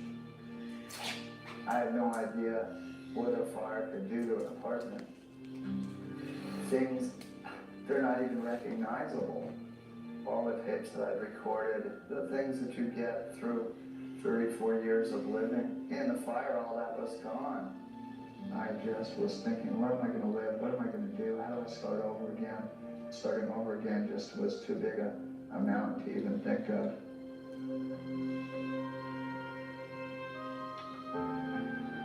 Felix lost everything and had no insurance. 2 years later, he's put his life back together. The apartment was rebuilt, and he still lives there alone. The one thing that I always remember from it is that nobody got hurt. That meant a lot more to me than the things that I had. When I moved back here a month later and I had my own place again, I started to feel a little more like there was a rainbow at the end of the road. The large music store was responsible for helping me get new instruments and new equipment, and they put together a fundraising effort and helped me get most of what I lost. And I'm totally thankful to them for that. In recognition of his selfless courage, Felix Bannon was given the California State Firemen's Association Medal of Valor Award. He is the first blind person ever to receive it. People said, you know, how did you do that being blind? And being blind, to me, wasn't a disadvantage. It wasn't an advantage, but it wasn't a disadvantage. It was just a matter of dealing with what had to be done. I mean, oh man, the costs could have been immense for lots of other people other than myself. He was more concerned about the people than he was about his equipment. He cared more about us than his things that he had. What can you say after except thank you? Next, I have 3 children of my own, and we automatically want to get out there as soon as possible. Hey, I just Plan for call. Start. sleep for the first time. let's see.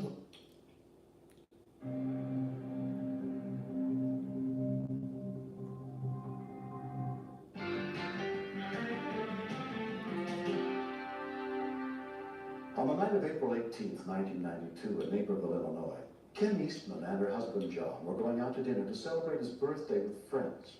They made arrangements to leave their 3 children in the care of a 15-year-old babysitter who had looked after them many times before.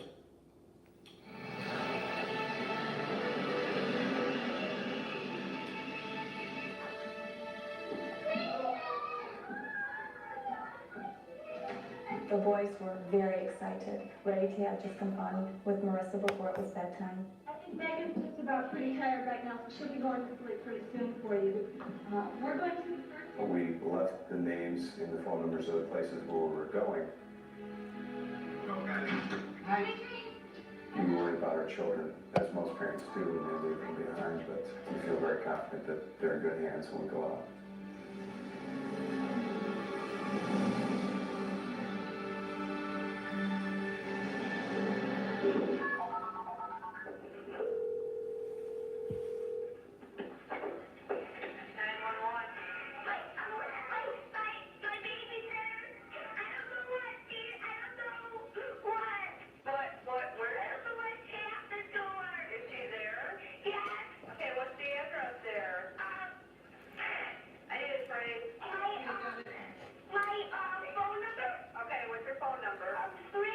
Naperville dispatcher Andrea Hydu took the call for help.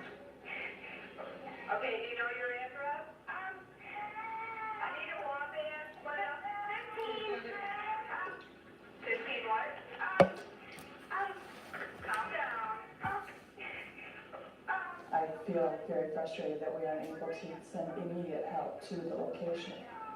I have 3 children of my own, and you automatically want to get help there as soon as possible. What's the address? What's your last name? Eastman. Eastman? Okay, is she hurt? What? Is she hurt? Is your babysitter hurt? Yes. Okay, is he awake? No. I got it. 13 Putnam, so I know it's like medical problem. Okay. You got it, 13 Putnam.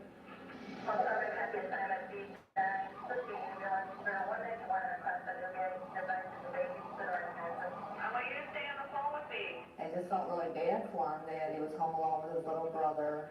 It was dark out. I knew they had to be scared. And I just felt, you know, I wanted to be there to tell him it was going to be okay. Okay, how old are you, honey? 5. And my brother's 3. Okay, is the babysitter, how old is your babysitter? I don't know. Is he is awake? No. Was he drinking or anything? Unfortunately, I thought the worst. I thought alcohol or drugs. We get that a lot with teenagers, and which are all serious. Are your mom and dad left? Yes. And your babysitter's there? Yes. And he passed out? He just fell down. Alright, where did he fall down the stairs? No, up there. Right over there in the living room. Marissa fell down on her chest and I didn't know what happened then. I was a lot scared. He just fell? Yes. Okay, what's his name?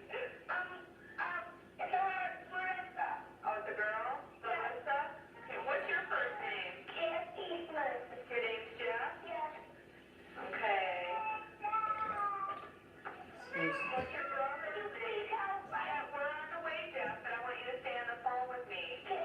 Matthew was crying when I called 911. He couldn't see me. He thought I left. That's why he was crying. That's why he felt sad for Marissa.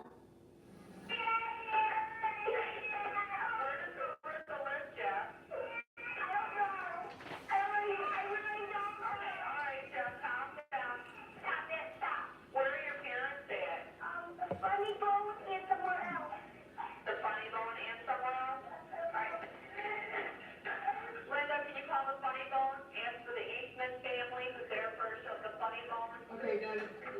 It's all right. Can you do me another favor? Can you go feel her face and tell me if she's cold or warm? Okay. Warm. Warm. Yes. But there's no air coming out of her nose. When I gave them things to do, I think that kept his mind off the real problem, and he did a wonderful job. He was like the little man of the house. Is her chest going up and down? Yeah, no, that's what she's laying. She's laying on her chest? She's laying, yes. Okay. Did you try to shake her? I tried everything. I tried just to put Are you there? Jeff? Yes. Listen to me. Go answer the door. The policeman's there. Okay. Go answer the door. The dispatcher told me there's a policeman at the door. That's why I looked in the windows and it was. 4 minutes after Jack's call, Officer Michael Anders arrived at the scene. Your little brother. I didn't know what was the matter with that point. All I knew is I had a girl down. So I told the boys, so you go back out and wait for the ambulance, because if I had to do CPR, I knew I didn't want them to have to see any of that. Can you hear me, Marissa? Can you hear me? I let the ambulance people come in and told them where the policemen were. Let's go ahead and get your collar on it. Okay, why don't you go ahead and go through that first and see if you can find anything regarding it. One of the first paramedics on the scene was Scott McCarthy. Come on, Marissa, say something.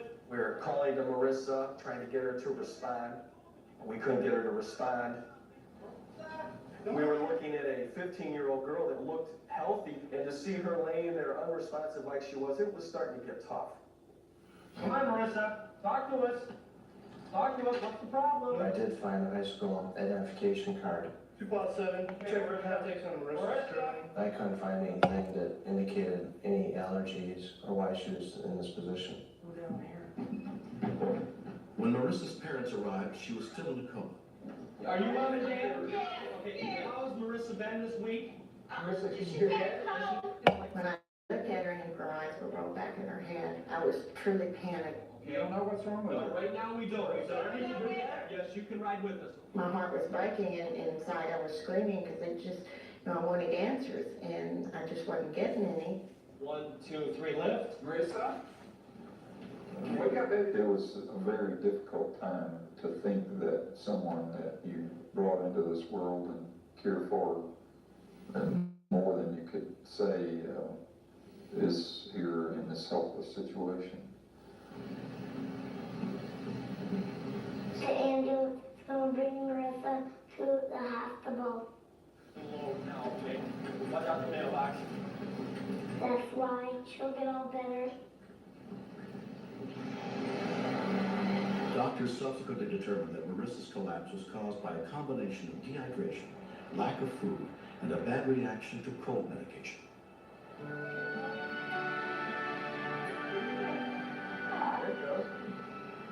I felt guilty that I had put him through that, especially after I heard the call.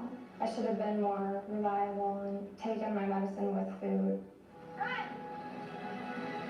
If I could tell Jack anything now, tell him how much I love him and how much he means to me. And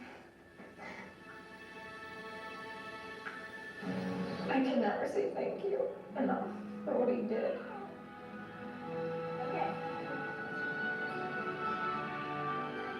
When Jack was 3.5, 4 years old, I had told him that if ever there was a problem, that he could call 911 and they would come and bring him help. But we had not talked about dialing 911 for quite a long time. So for him to remember that, I was very proud. I took care of Marissa, my brother, and my sister. That's why Marissa's all better, and she's been coming back, and we've been playing.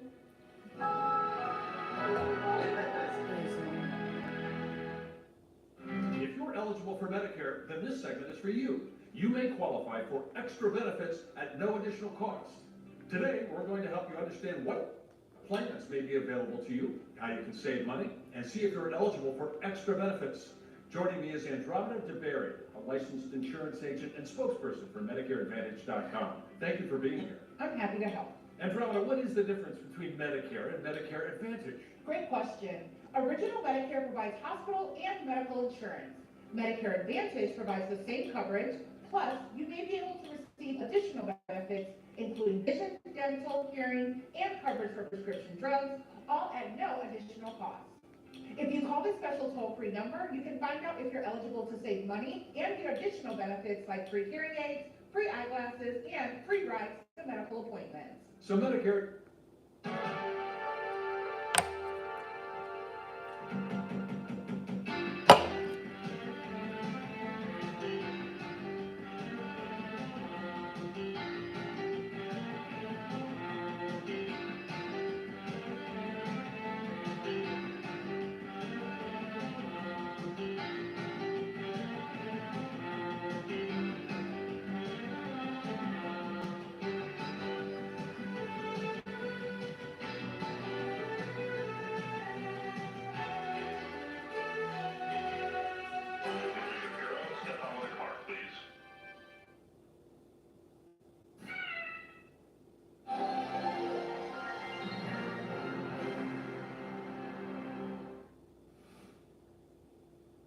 This program contains true stories of rescues. All of the 911 calls you will hear are real. Whenever possible, the actual people involved have helped us reconstruct the events as they happened.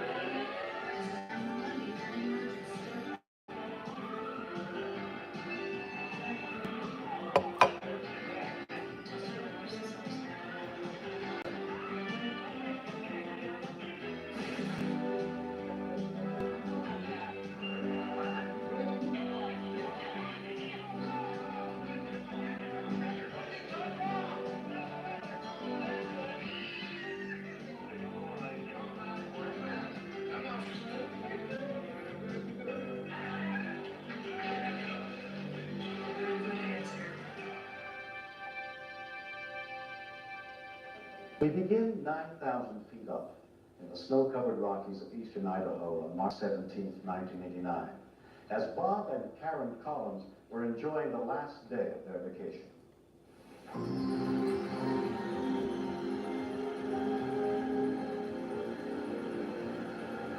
We were out riding on the trails around the Yellowstone area. I was the last one in the group. And Bob and Brian were back behind us about half a mile. They wanted to bring up the rear.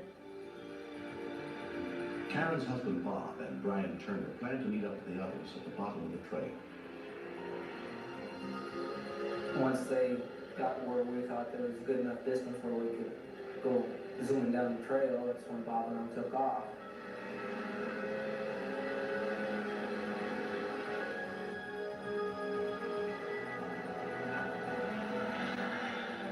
We were going down the trail, we were playing in the snow, it was a pretty straight trail. We were going up on the berms and everything, kind of zigzagging down the trail and everything, just having a good time going out into the powder. And all of a sudden he went over the curve and everything and disappeared out of my sight. I was expecting to see him go zinging through the trees and everything and down into that drop. When I didn't see him go through the trees, instantly I popped and I said, oh God, he hit a tree.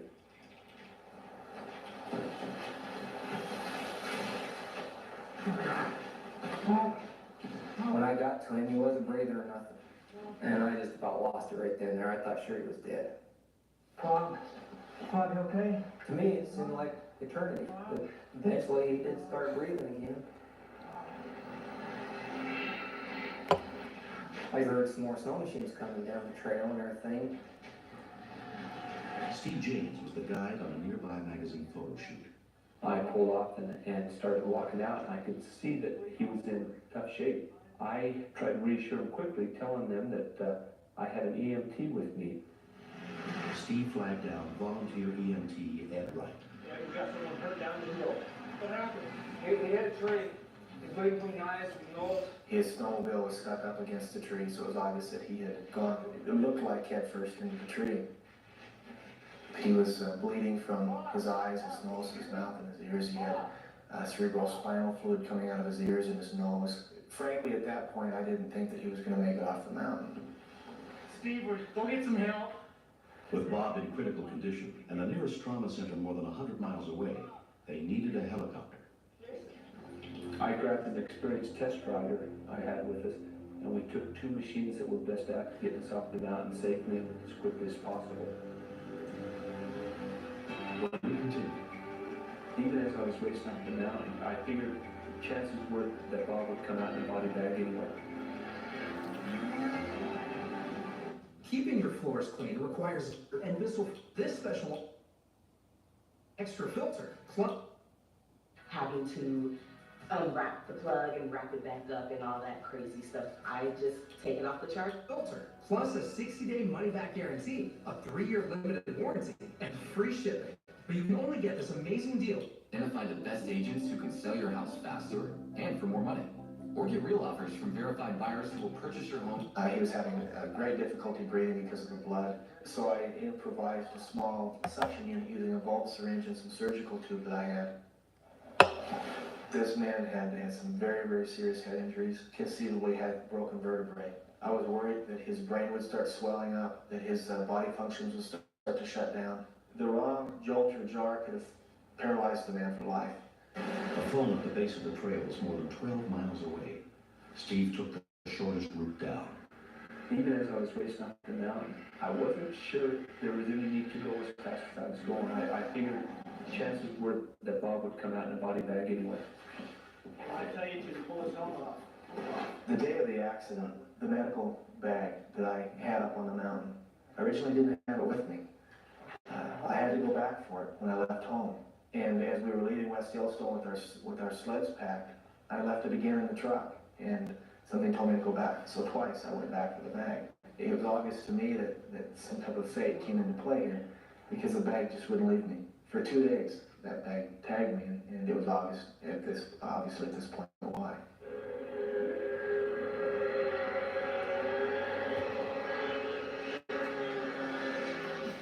Bob and Brian didn't come down for quite a while, and I was getting concerned, and pretty soon a snowmobiler came by and said that there was a fellow on a brown sled who had been injured. And of course, first thing I think of is Bob. I guess the thoughts that ran through my mind were, what can I do to help Bob? I wanted to be up there with him, but they felt it was better that I not go. The thought that kept going through my mind is, Bob won't make it this long. And I just kept having to tell myself, all we can do is get help as fast as we can to him, and that's all we have the power to do. The call for help came in at 1:38 p.m. Because of the weather and mechanical problems, all helicopters had been grounded. A rescue unit and an advanced life support ambulance were immediately dispatched. But it would take at least 40 minutes before either crew could even make it to the base of the mountain. I knew that it'd probably be better to get him up onto the trail where it'd be easier to work on him. We were working some very deep snow back in the trees, and we were able to get enough people, about 7 of us, put together to get Bob out on the trail, very, very carefully.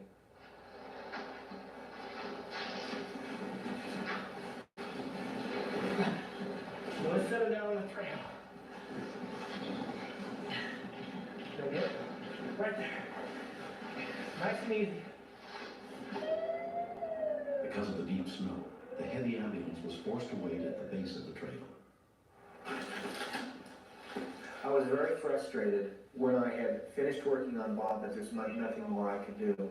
Basically, my bag of magic tricks was expended. Everything that I had in my bag that I could have used on that rig, I had on him. At that point, I cut open his parka and took a blood pressure and a pulse.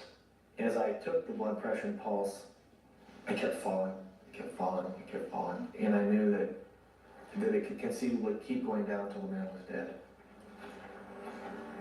I think I would rather have known what was going on rather than trying to imagine all sorts of things. Bob, are you okay? Bob, hold still. Bob. Finally, I could hear a snowmobile coming up the mountain. 2 hours after Bob's accident, EMTs arrived with a rescue sled. Yellowstone snowmobile accident. Current sweeps child into EMT storm Thrasher took drain. charge at the scene. When I arrive at a patient, and So no this matter is how they look, I never think snowmobile about that. save and storm I'm there drain just to girl. help the person and do what I can, and I don't think about the outcome except that he will live. We put the backboard on the rescue sled and proceeded to start strapping him down for the trip down the mountain, which we knew we had to tie him down where he could not move in any way, shape, or form if he was going to survive the trip down the mountain. To come down off the mountain probably took us 45 minutes to an hour because we had to go slow to protect the gentleman. We had to stop 3 or 4 times because the patient's eyes would just roll back in his head. And I would jump off and run up there, and he'd come right back to us again. Let's go on down with you. And it scared me. We had been waiting for about 45 minutes at least after we got here before they had him packaged and brought him out. I really expected to be doing CPR on Mr. Collins when they got to the ambulance.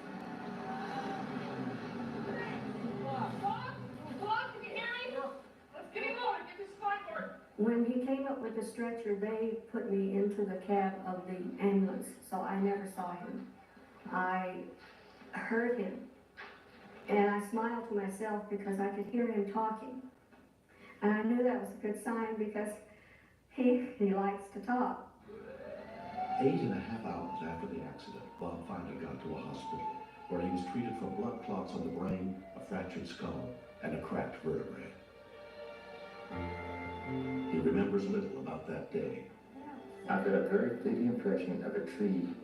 Thanks for using Locast. We're a nonprofit and need your help to keep operating.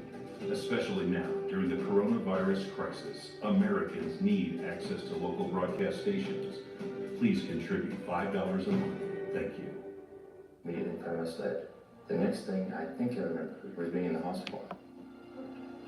Nearly a year later, Bob finally got the chance to pay a visit to EMT Ed Wright. I have no memories of Ed that I can trust. So I walked up the door to meet Ed. Having never met the man before, knowing he saved my life. I don't know what to say. You sure look a lot better than last time I saw you, Mr. Collins. I feel better. And I don't know what to say, I don't know how to say it, except just thank you. That's all I can say. What can you say when somebody grabs your hand and says, thank you for saving my life? What do you say? I mean, there's no words. There's nothing more to say.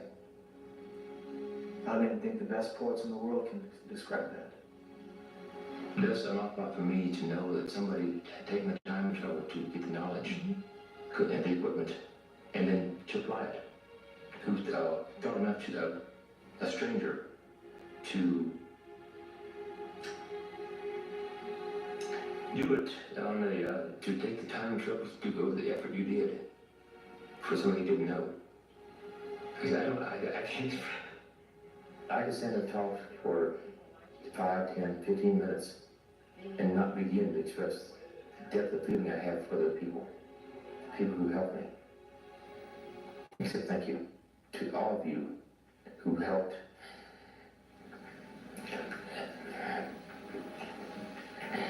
Who helped get me out of the woods and let me continue my life as I'm doing. Thank you.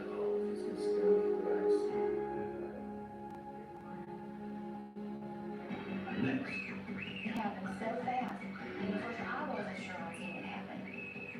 It's too late. You should have done it. Villains, robbers, bandits, crooks, they're all in the network.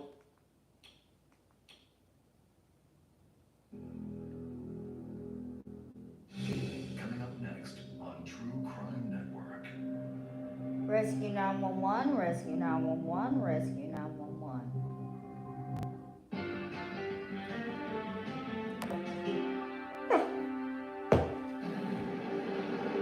When Tropical Storm Allison moved to Texas, it dropped 10 inches of rain in a day.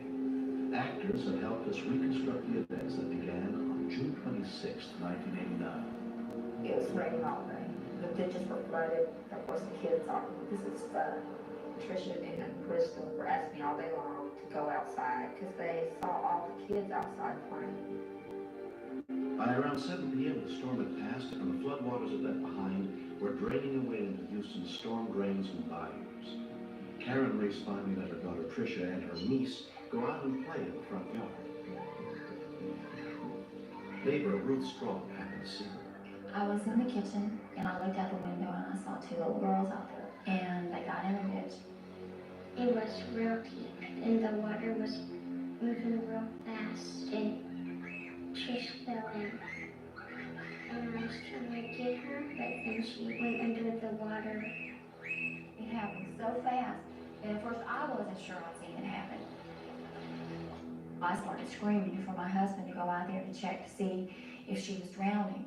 When she didn't come back up, then I went through the back door, told Karen. I was scared. I just couldn't believe this was happening. My neighbor behind me was down there in the ditch trying to reach in there. I was putting my arm down there inside the drain, fishing around, trying to catch her. It was too late. And she was done gone. You should find out what's your emergency. I think my daughter got sucked down one of the streets. How old is your daughter? She's 7.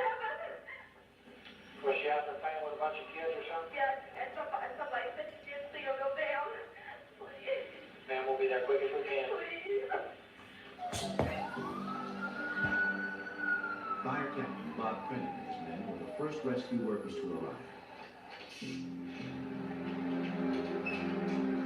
When we arrived at the scene, you couldn't tell just by the surface of the water how bad it was. It was just a little bit of a ripple on top of the water. So one of my men jumped into the ditch itself, and he told me that if he hadn't been as big as he was, that it probably would have sucked him down too.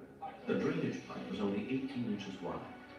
We got a pipe pole to check to make sure nothing was in the pipe, and when we ran the pipe pole through the culvert, there was nothing in there.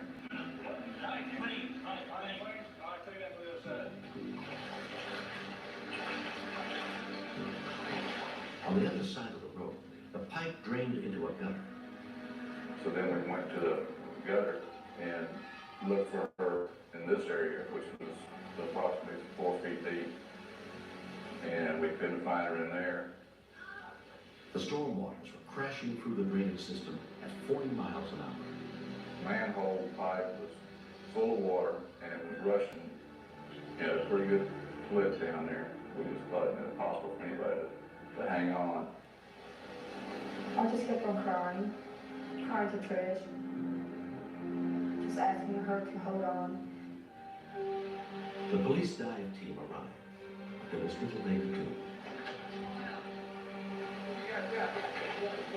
We felt the chance of survival at the pipe site itself was very minimal. If she had got swept out to the bio, she might have had a chance to live. So at that point, the divers went down the bio, the drain coming into the bio was checked, and they searched the bio and up and down the banks for an hour or so, and came up with nothing there. We had men on the bio banks themselves searching for her. We had them on bridges watching to see if she'd come by. The longer the search went on, we just had a real bad feeling. They had been searching for more than 3 hours with no sign of Tricia. The hardest part was just standing there, watching them working at that drain. It just seemed so futile because there wasn't anything anybody could do. So the dive team came back and gave one more final check and came up with nothing. That's when they decided that it was time to call it off. And it was like a hopeless feeling when you know you've done everything you can do and you still didn't find anything. I couldn't believe it. I just kept thinking, why Trish, not Trish? Trisha, no. It was not time to take her. Very early the next morning, before the police dive team returned for its final search, Tricia's 15-year-old cousin Vincent set out to look for her one more time. I didn't want to believe she was gone, you know. I didn't believe it. I went a ways down the street and I saw 2 guys They have blueprints in their hands, so first I'm asking, are y'all here looking for Trish? Tim Gadbush and his partner were checking sewage pipes in the area for storm damage. When I was in the medical, the first thing that went through my mind was I'd rather not find anything than a dead little child. I'll just check this one. Can get a flashlight when I get started. The storm waters had receded enough to allow Tim to climb down the manhole to the main storm drain. I shined the light down the line, and at first I thought I saw something, and I didn't want to believe it at first, and then I saw a little bit of movement. And then I more or less said to myself, is that a little girl in there? Little girl? And then finally I called out to her, and she answered back, who are you? She was hesitant about coming out at first. She said she wanted her mama, and I said, well, that's who we came to take you for. Your mama sent us to look for you. When I saw the man carrying her, and she was holding her own head up, that was just the happiest right there. That just seemed, I wish I would have had a camera at the time, just the way she grabbed her little girl. She just took the little girl and started smothering her. I really thought that she was dead. For more than 13 hours, Tricia had held up against the force of the storm waters by clinging to the wall of the 3-foot wide drain. I'm glad she clung to the wall. That actually, we found her. And the more you think about it, the better you feel. It adds something to you, I guess. No matter what happens for the rest of the day, nobody can ruin this day. The city has put up a grate on the opening for the drainage pipe. Tricia was kept in the hospital overnight for observation and then released. There was nothing seriously wrong with her. I still play on my yard, but in the back, because I can still remember it. I miss my mommy. And my hands, they were wrinkled and all white. They weren't like my human hands. If you could have another million people fall in, I don't think any would live like she did. I had no idea that she held herself against that current. Everybody in the family always protected Tricia a little more than any of their other kids. She's so little. Now I turn around on her, showing that she can do something. I always tell Tricia, you went down that hole by yourself and you came out of it okay by yourself, so don't tell me you can't do nothing by yourself, because you done did it. And thank God that He gave you that miracle to look over her and make sure that she's going to be okay and come home.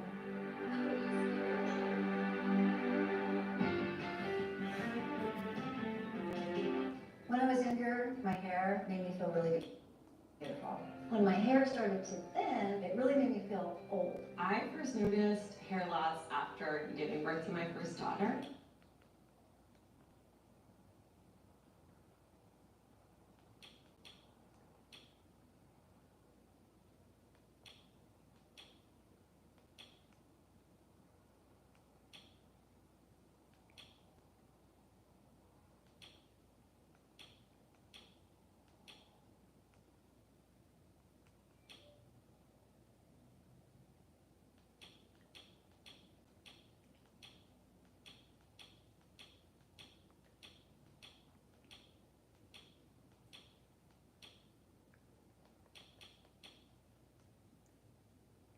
Okay, I'm deleting snowmobile safe and storm drain girl.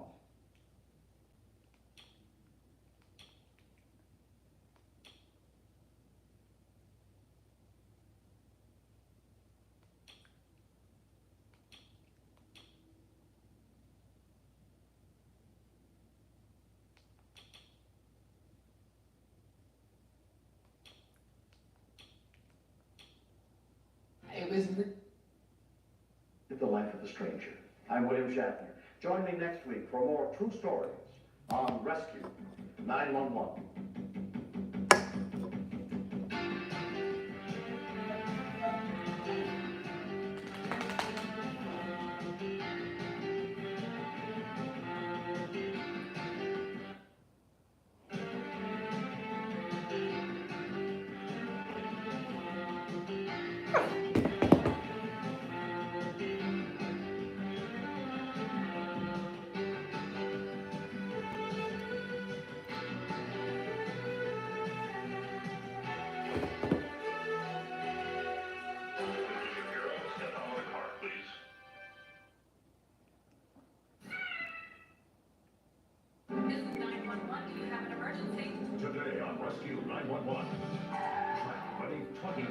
Sam, a father and daughter are buried alive. And I'm looking and I'm thinking, how can anyone be alive in this? And then we heard this man getting up and he needed care. As onlookers race against the clock.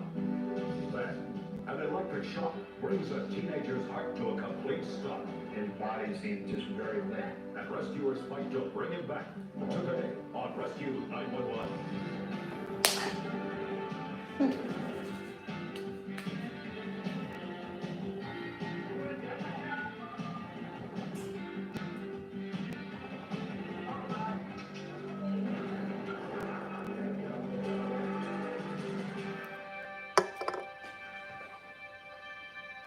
When a life is at risk, there's no time to waste and no room for error.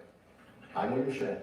Tonight on Rescue 911, true stories of caring people who open their hearts to those in need. We begin on August 18th, 1992 on the island of Maui, Hawaii. As Angela Campos was getting ready for work and her husband and 5-year-old daughter were setting off to spend the day together.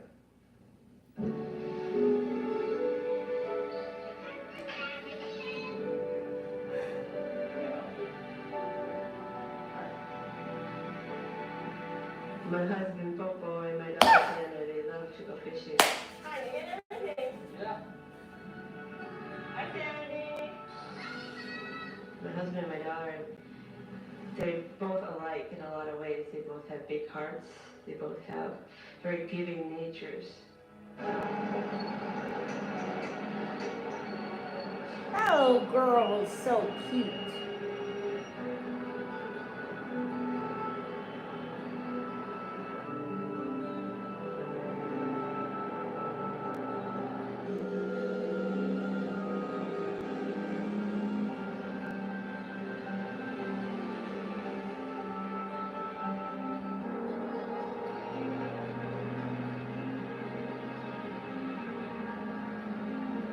They're always joking with each other, kind around.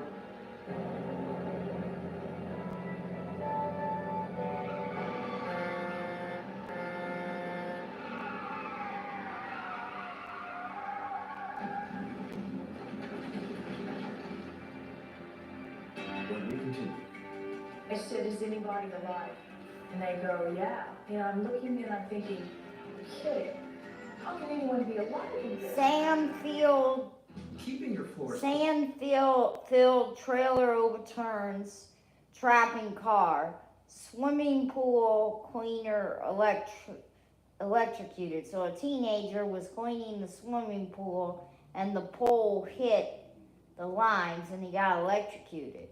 So Rescue 911 on Justice Network 8.3 Dallas, Texas, 7:30 to 8 a.m. It requires different tools for different kinds. Pro Fibers model.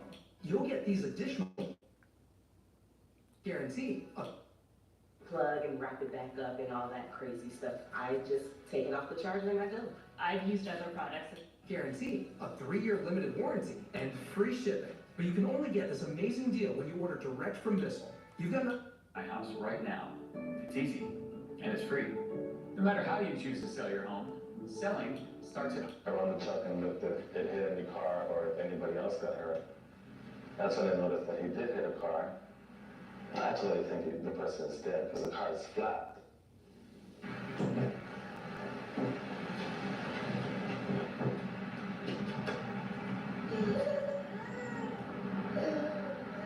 Hey, someone's alive! And I totally freaked out and started digging sand. Janet Bostic, who was 4 months pregnant, also pulled over to help.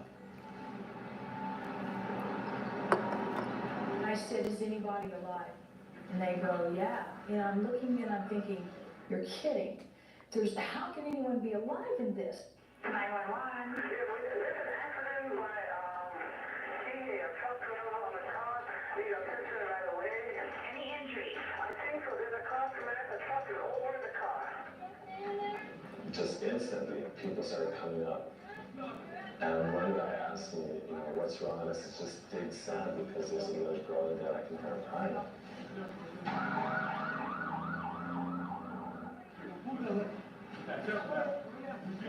And as I cleared away the sand, I could see that the windshield was smashed down on this little shoulder and the back of the head, and I could see long hair. Then all I could think of was, God, they can't breathe. And they're like, be careful, the glass. And I'm like thinking, if she doesn't get some air, she's gonna die anyway. So I just grabbed the windshield, pulled it up.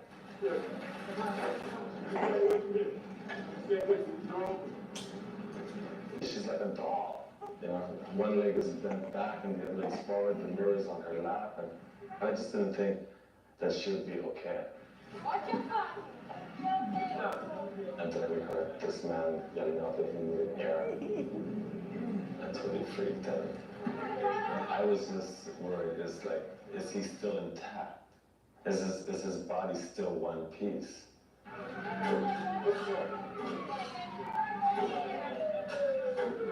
Within 7 minutes of the call, an international life support rescue unit arrived on the scene, including paramedic Mark Shaver. My first gut reaction was, if there's anybody in there, their chances of survival are very slim, very slim.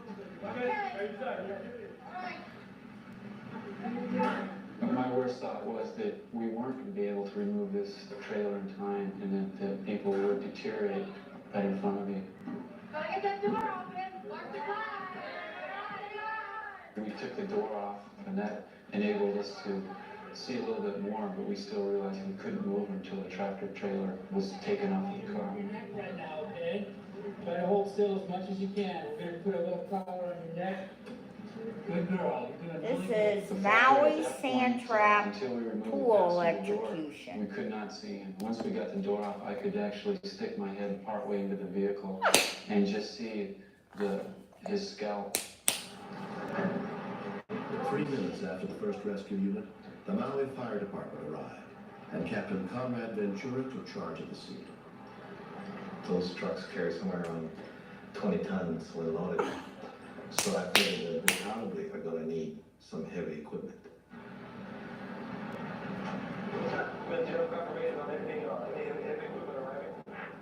When EMT Doug Van Grunewald and his partner got to the scene, they were assigned to treat the father.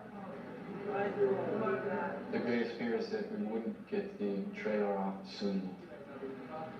The chance that we had might slip away.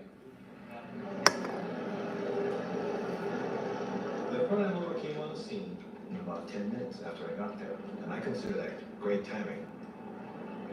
The operator of that front end loader just happened to be my uncle, so it was really easy. I just told me, Uncle, don't worry, I'll tell you exactly what I want you to do. So kind of like I had that situation under control. As we were setting up, the mobile crane showed up. You kind of have the mercy of the operator when they bring something on the scene. Well, I asked him, I said, you think this crane is capable of doing this? And he goes, yeah.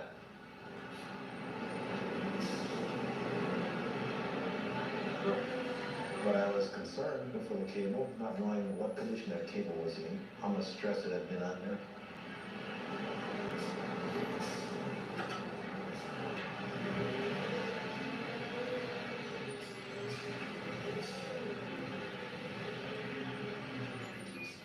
And I kept thinking, this thing is going to fall off and smash the guy twice.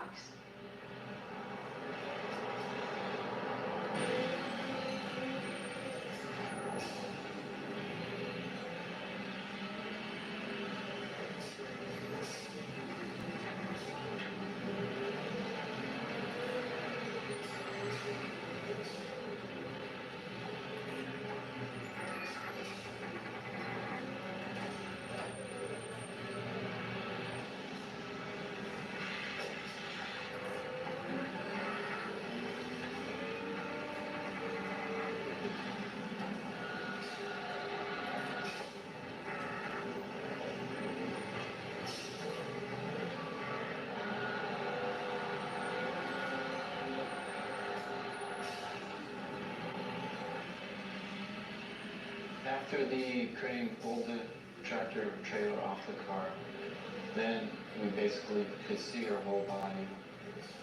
At that point, her leg, which I suspected was broken very badly, she straightened out on her own. And that made me feel good. That was a sign that, well, maybe she didn't have as serious injuries as we thought. 5-year-old Sandra had been underneath a 20-ton truck for nearly an hour. The paramedic Diana Gunther still had no idea what condition the girl's father was in. When we pulled the windshield back, and I really expected to have somebody that was dead or near dying, or at least had significant injuries enough that we needed to be in the hospital yesterday, we need to get up to surgery now.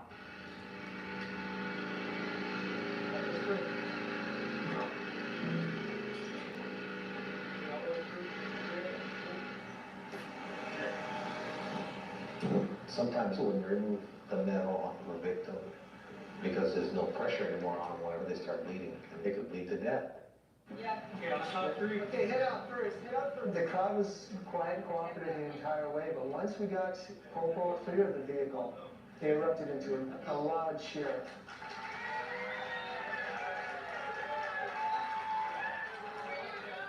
It was wonderful. It was a great feeling. It really was.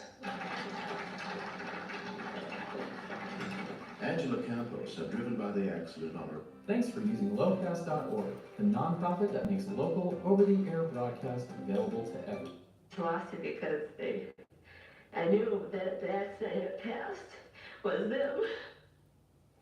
Sandfield trailer overturns, dropping cars, swimming pool cleaner electrocuted.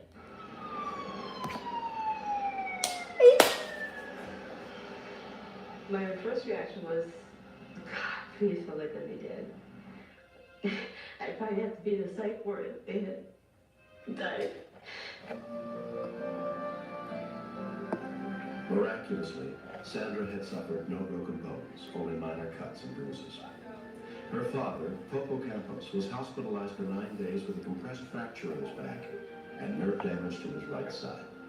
When I finally got out of the car, I felt so thankful. Words cannot say the appreciation that one person has.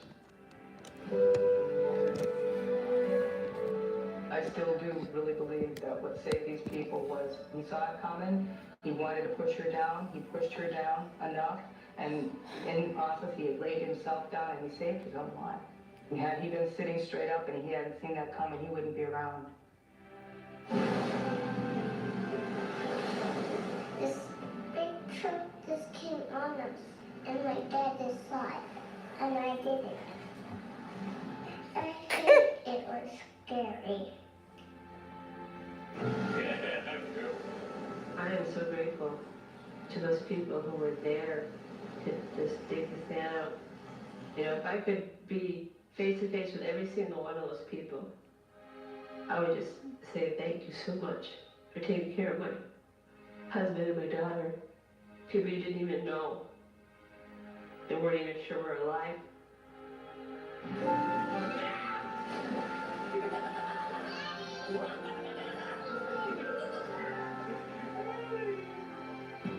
Next. I thought it was faking at first, even though I saw the electricity. I find this is very out of control. Having a family and bills, lines, efforts. Takes 1, 2. You shot the cramp there. On May 27, 1989, 16-year-old Scooter Green was cleaning his family's pool when his longtime friend, 14-year-old Robbie Henderson, dropped by. I was cutting through Scooter's yard to go to my house and saw him clean the pole. Though actors portray the Greens, the rest of the people involved have returned to help us tell Scooter's story. Sounds good. You want to go? Yeah. Sounds cool.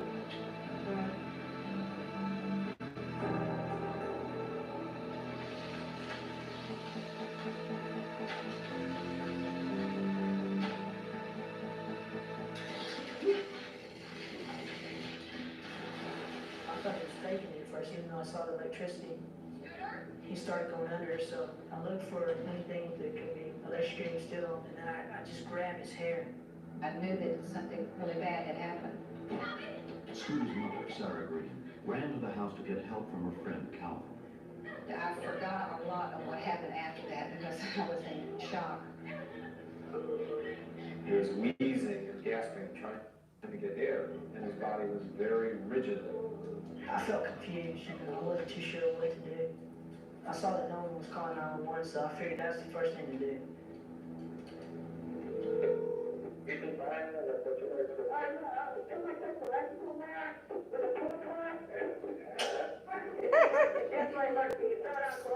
All right, so here's Steve. Steve, 30, come on, sit down. Okay, we're gonna get you some help out there. I'm busy. Pass the address to Jack Williams for immediate dispatch. MS-50 engine 4, 16-year-old male. From the nearest fire station, an engine headed to the scene. At the same time, from a centralized location twice as far away, an advanced life support ambulance was launched.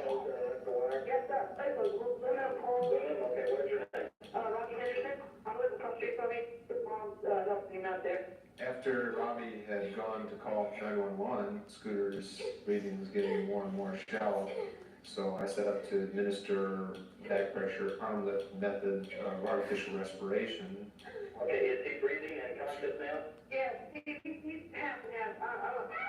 He's passing out. So we're gonna get it in route. Okay. If you need any more help, get the call back. It's all. When I got off the phone, I was about to faint. Miss Green and Calvin were in the backyard in the scooter, so I went across the street. I just kept telling myself he was gonna be okay, but I had doubts in my mind.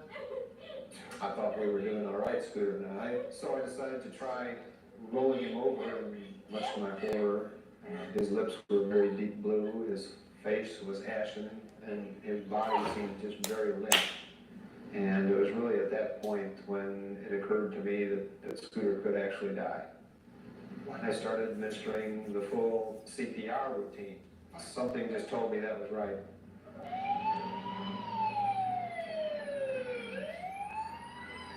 Five minutes after the call was made, two emergency medical technicians from the fire station arrived on the scene. When we first arrived, we saw the young man laying on the ground. He was motionless, he was turning blue, he had no pulse, he was not breathing, and it didn't look very good. Stop breathing for me. Check the pulse.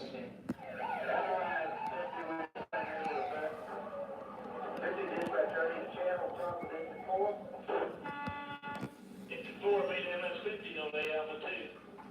This is Engine 4A. We have a 16-year-old now, not breathing. CPR in progress. The emergency medical technician Doug Lewis took over, giving the boy chest compressions. Still no blood pressure. Now you need to get back. Scooter's mother was standing there, and I was scared for her to see somebody doing chest compressions. It's just kind of like hitting you with a ton of bricks saying, your son is dead. 8 minutes after Scooter was electrocuted, the paramedics arrived with full life support equipment. The power line Scooter had electrocuted himself on was the main line into the subdivision. Electricity had passed down his body to the ground, stopping his heart. The situation was extremely dangerous for Scooter. If the electricity had gone through the body, it can damage the heart, the lungs, all the vital organs. It can literally destroy everything in there. What did they feel? Continue CPR? CPR is only a stopgap measure. If his heart isn't shot to beating again, he will die. Okay, everybody clear? Continue CPR? Seeing him lie there, not knowing if he was going to live or die, was a very overwhelming feeling. I just told him to come on, that he was going to make it, because he hasn't done the things that he wants to do. You ready to beat yet? I got a pulse? I got a pulse? Okay. Come on. Yeah. When you start getting the pulse and stuff come back, it's elation. It's an unbelievable, exciting feeling, knowing that you did your job and it works.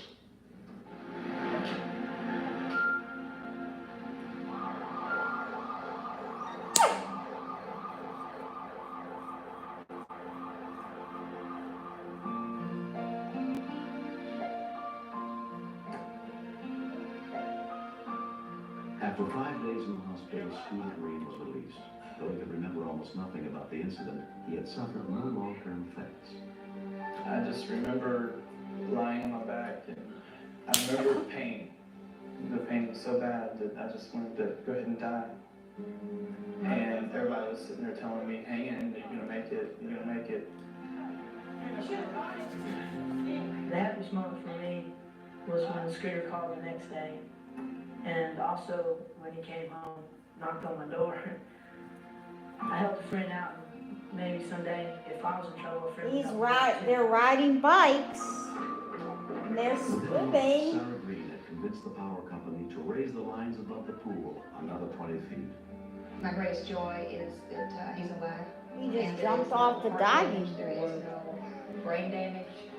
And I'm so thankful that they knew what they were doing. And I'm glad it works so that well they that raised the power line above the pool another 20 feet. That way, when someone's cleaning it again, the pole doesn't hit the power line and It electrocute was the amazing. I person. just couldn't believe that he was up and walking around. He should have been dead. He should have been 6 feet under. It was definitely a miracle. It wasn't his time. I think we're all even now. Hi, have you ever heard of Beachbody On Demand?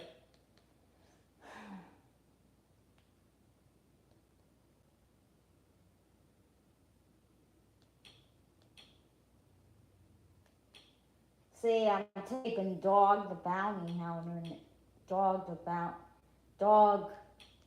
Bounty Hunter.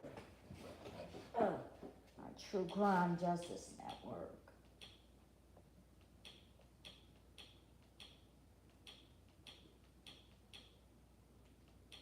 Forensic Files is going to record.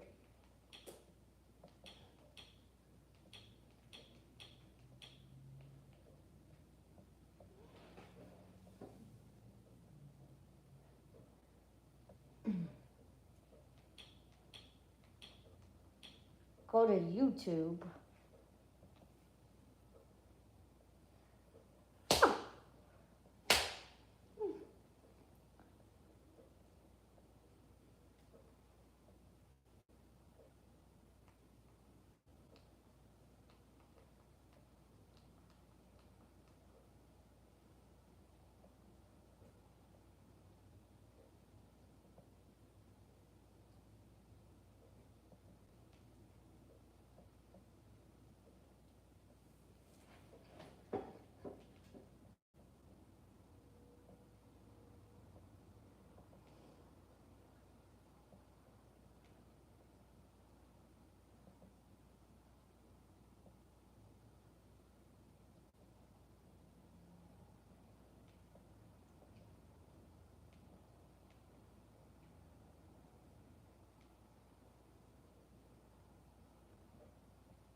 Someone's calling me on my phone now.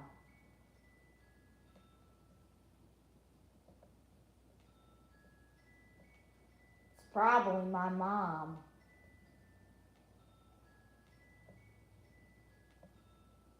But my phone is in the bedroom charging.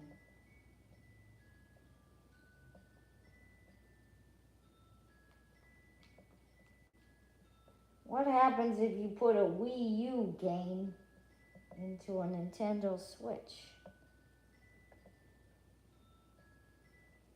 I bet it doesn't work. Hi, in this video we're going to see what happens when we try and put a Wii U disc into a portable DVD drive that's connected up to the Nintendo Switch. Let's see if it recognises it. So the game is Splatoon.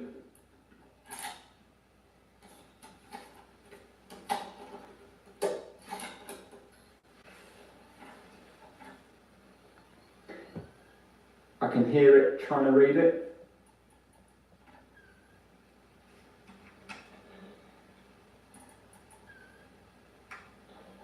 Right, there's nothing happening yet. I'm just going to fast forward through this just to see if anything comes up after a few minutes. Right, now it's just turned itself off and nothing's come up on screen. Let's see what happens when we plug it in via a USB-C on-the-go cable straight into the Switch itself.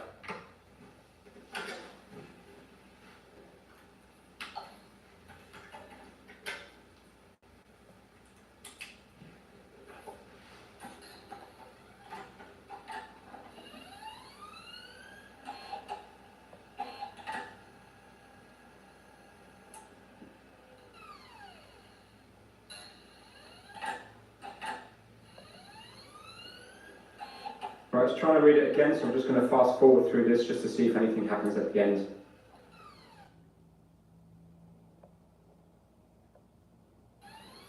Right, it just keeps trying to read it, but it's not actually coming up with anything. If we look at the Nintendo Switch, nothing's changed on it.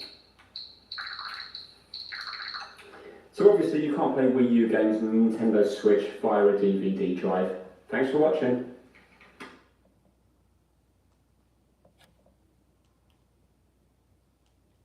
That was an interesting video.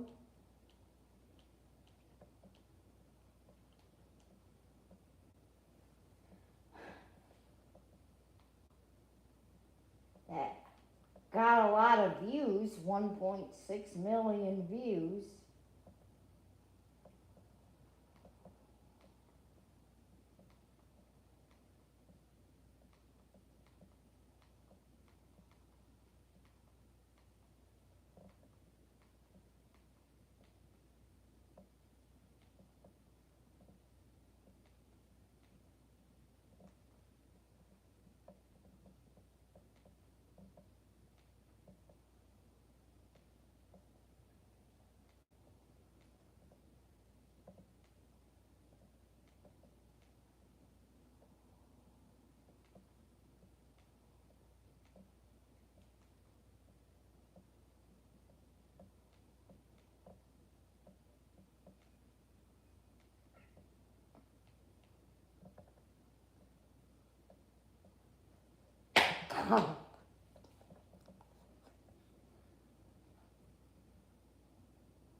Now it's back to the home screen on my Amazon Fire Stick.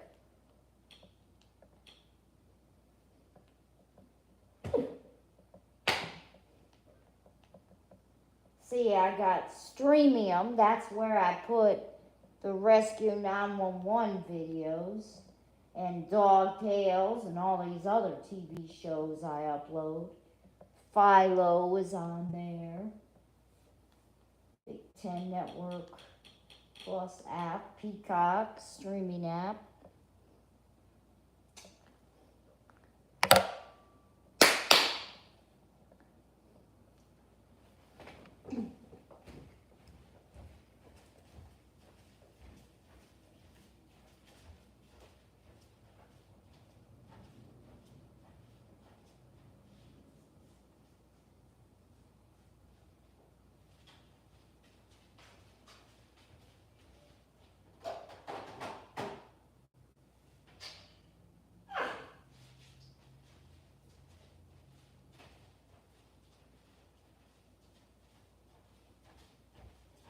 Let me go check to see who called me.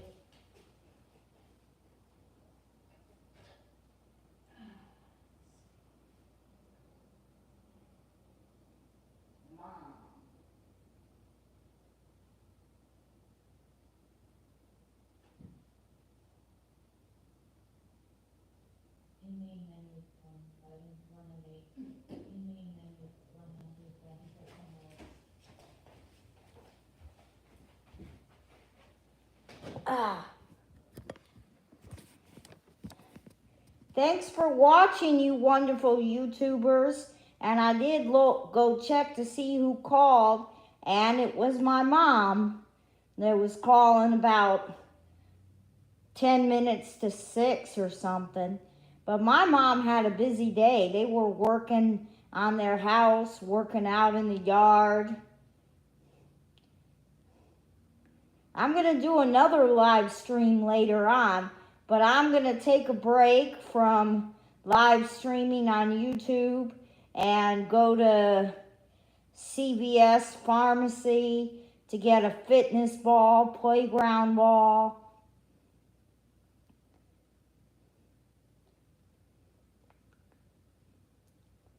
But later on, there'll be some gymnastics meets uploaded on YouTube.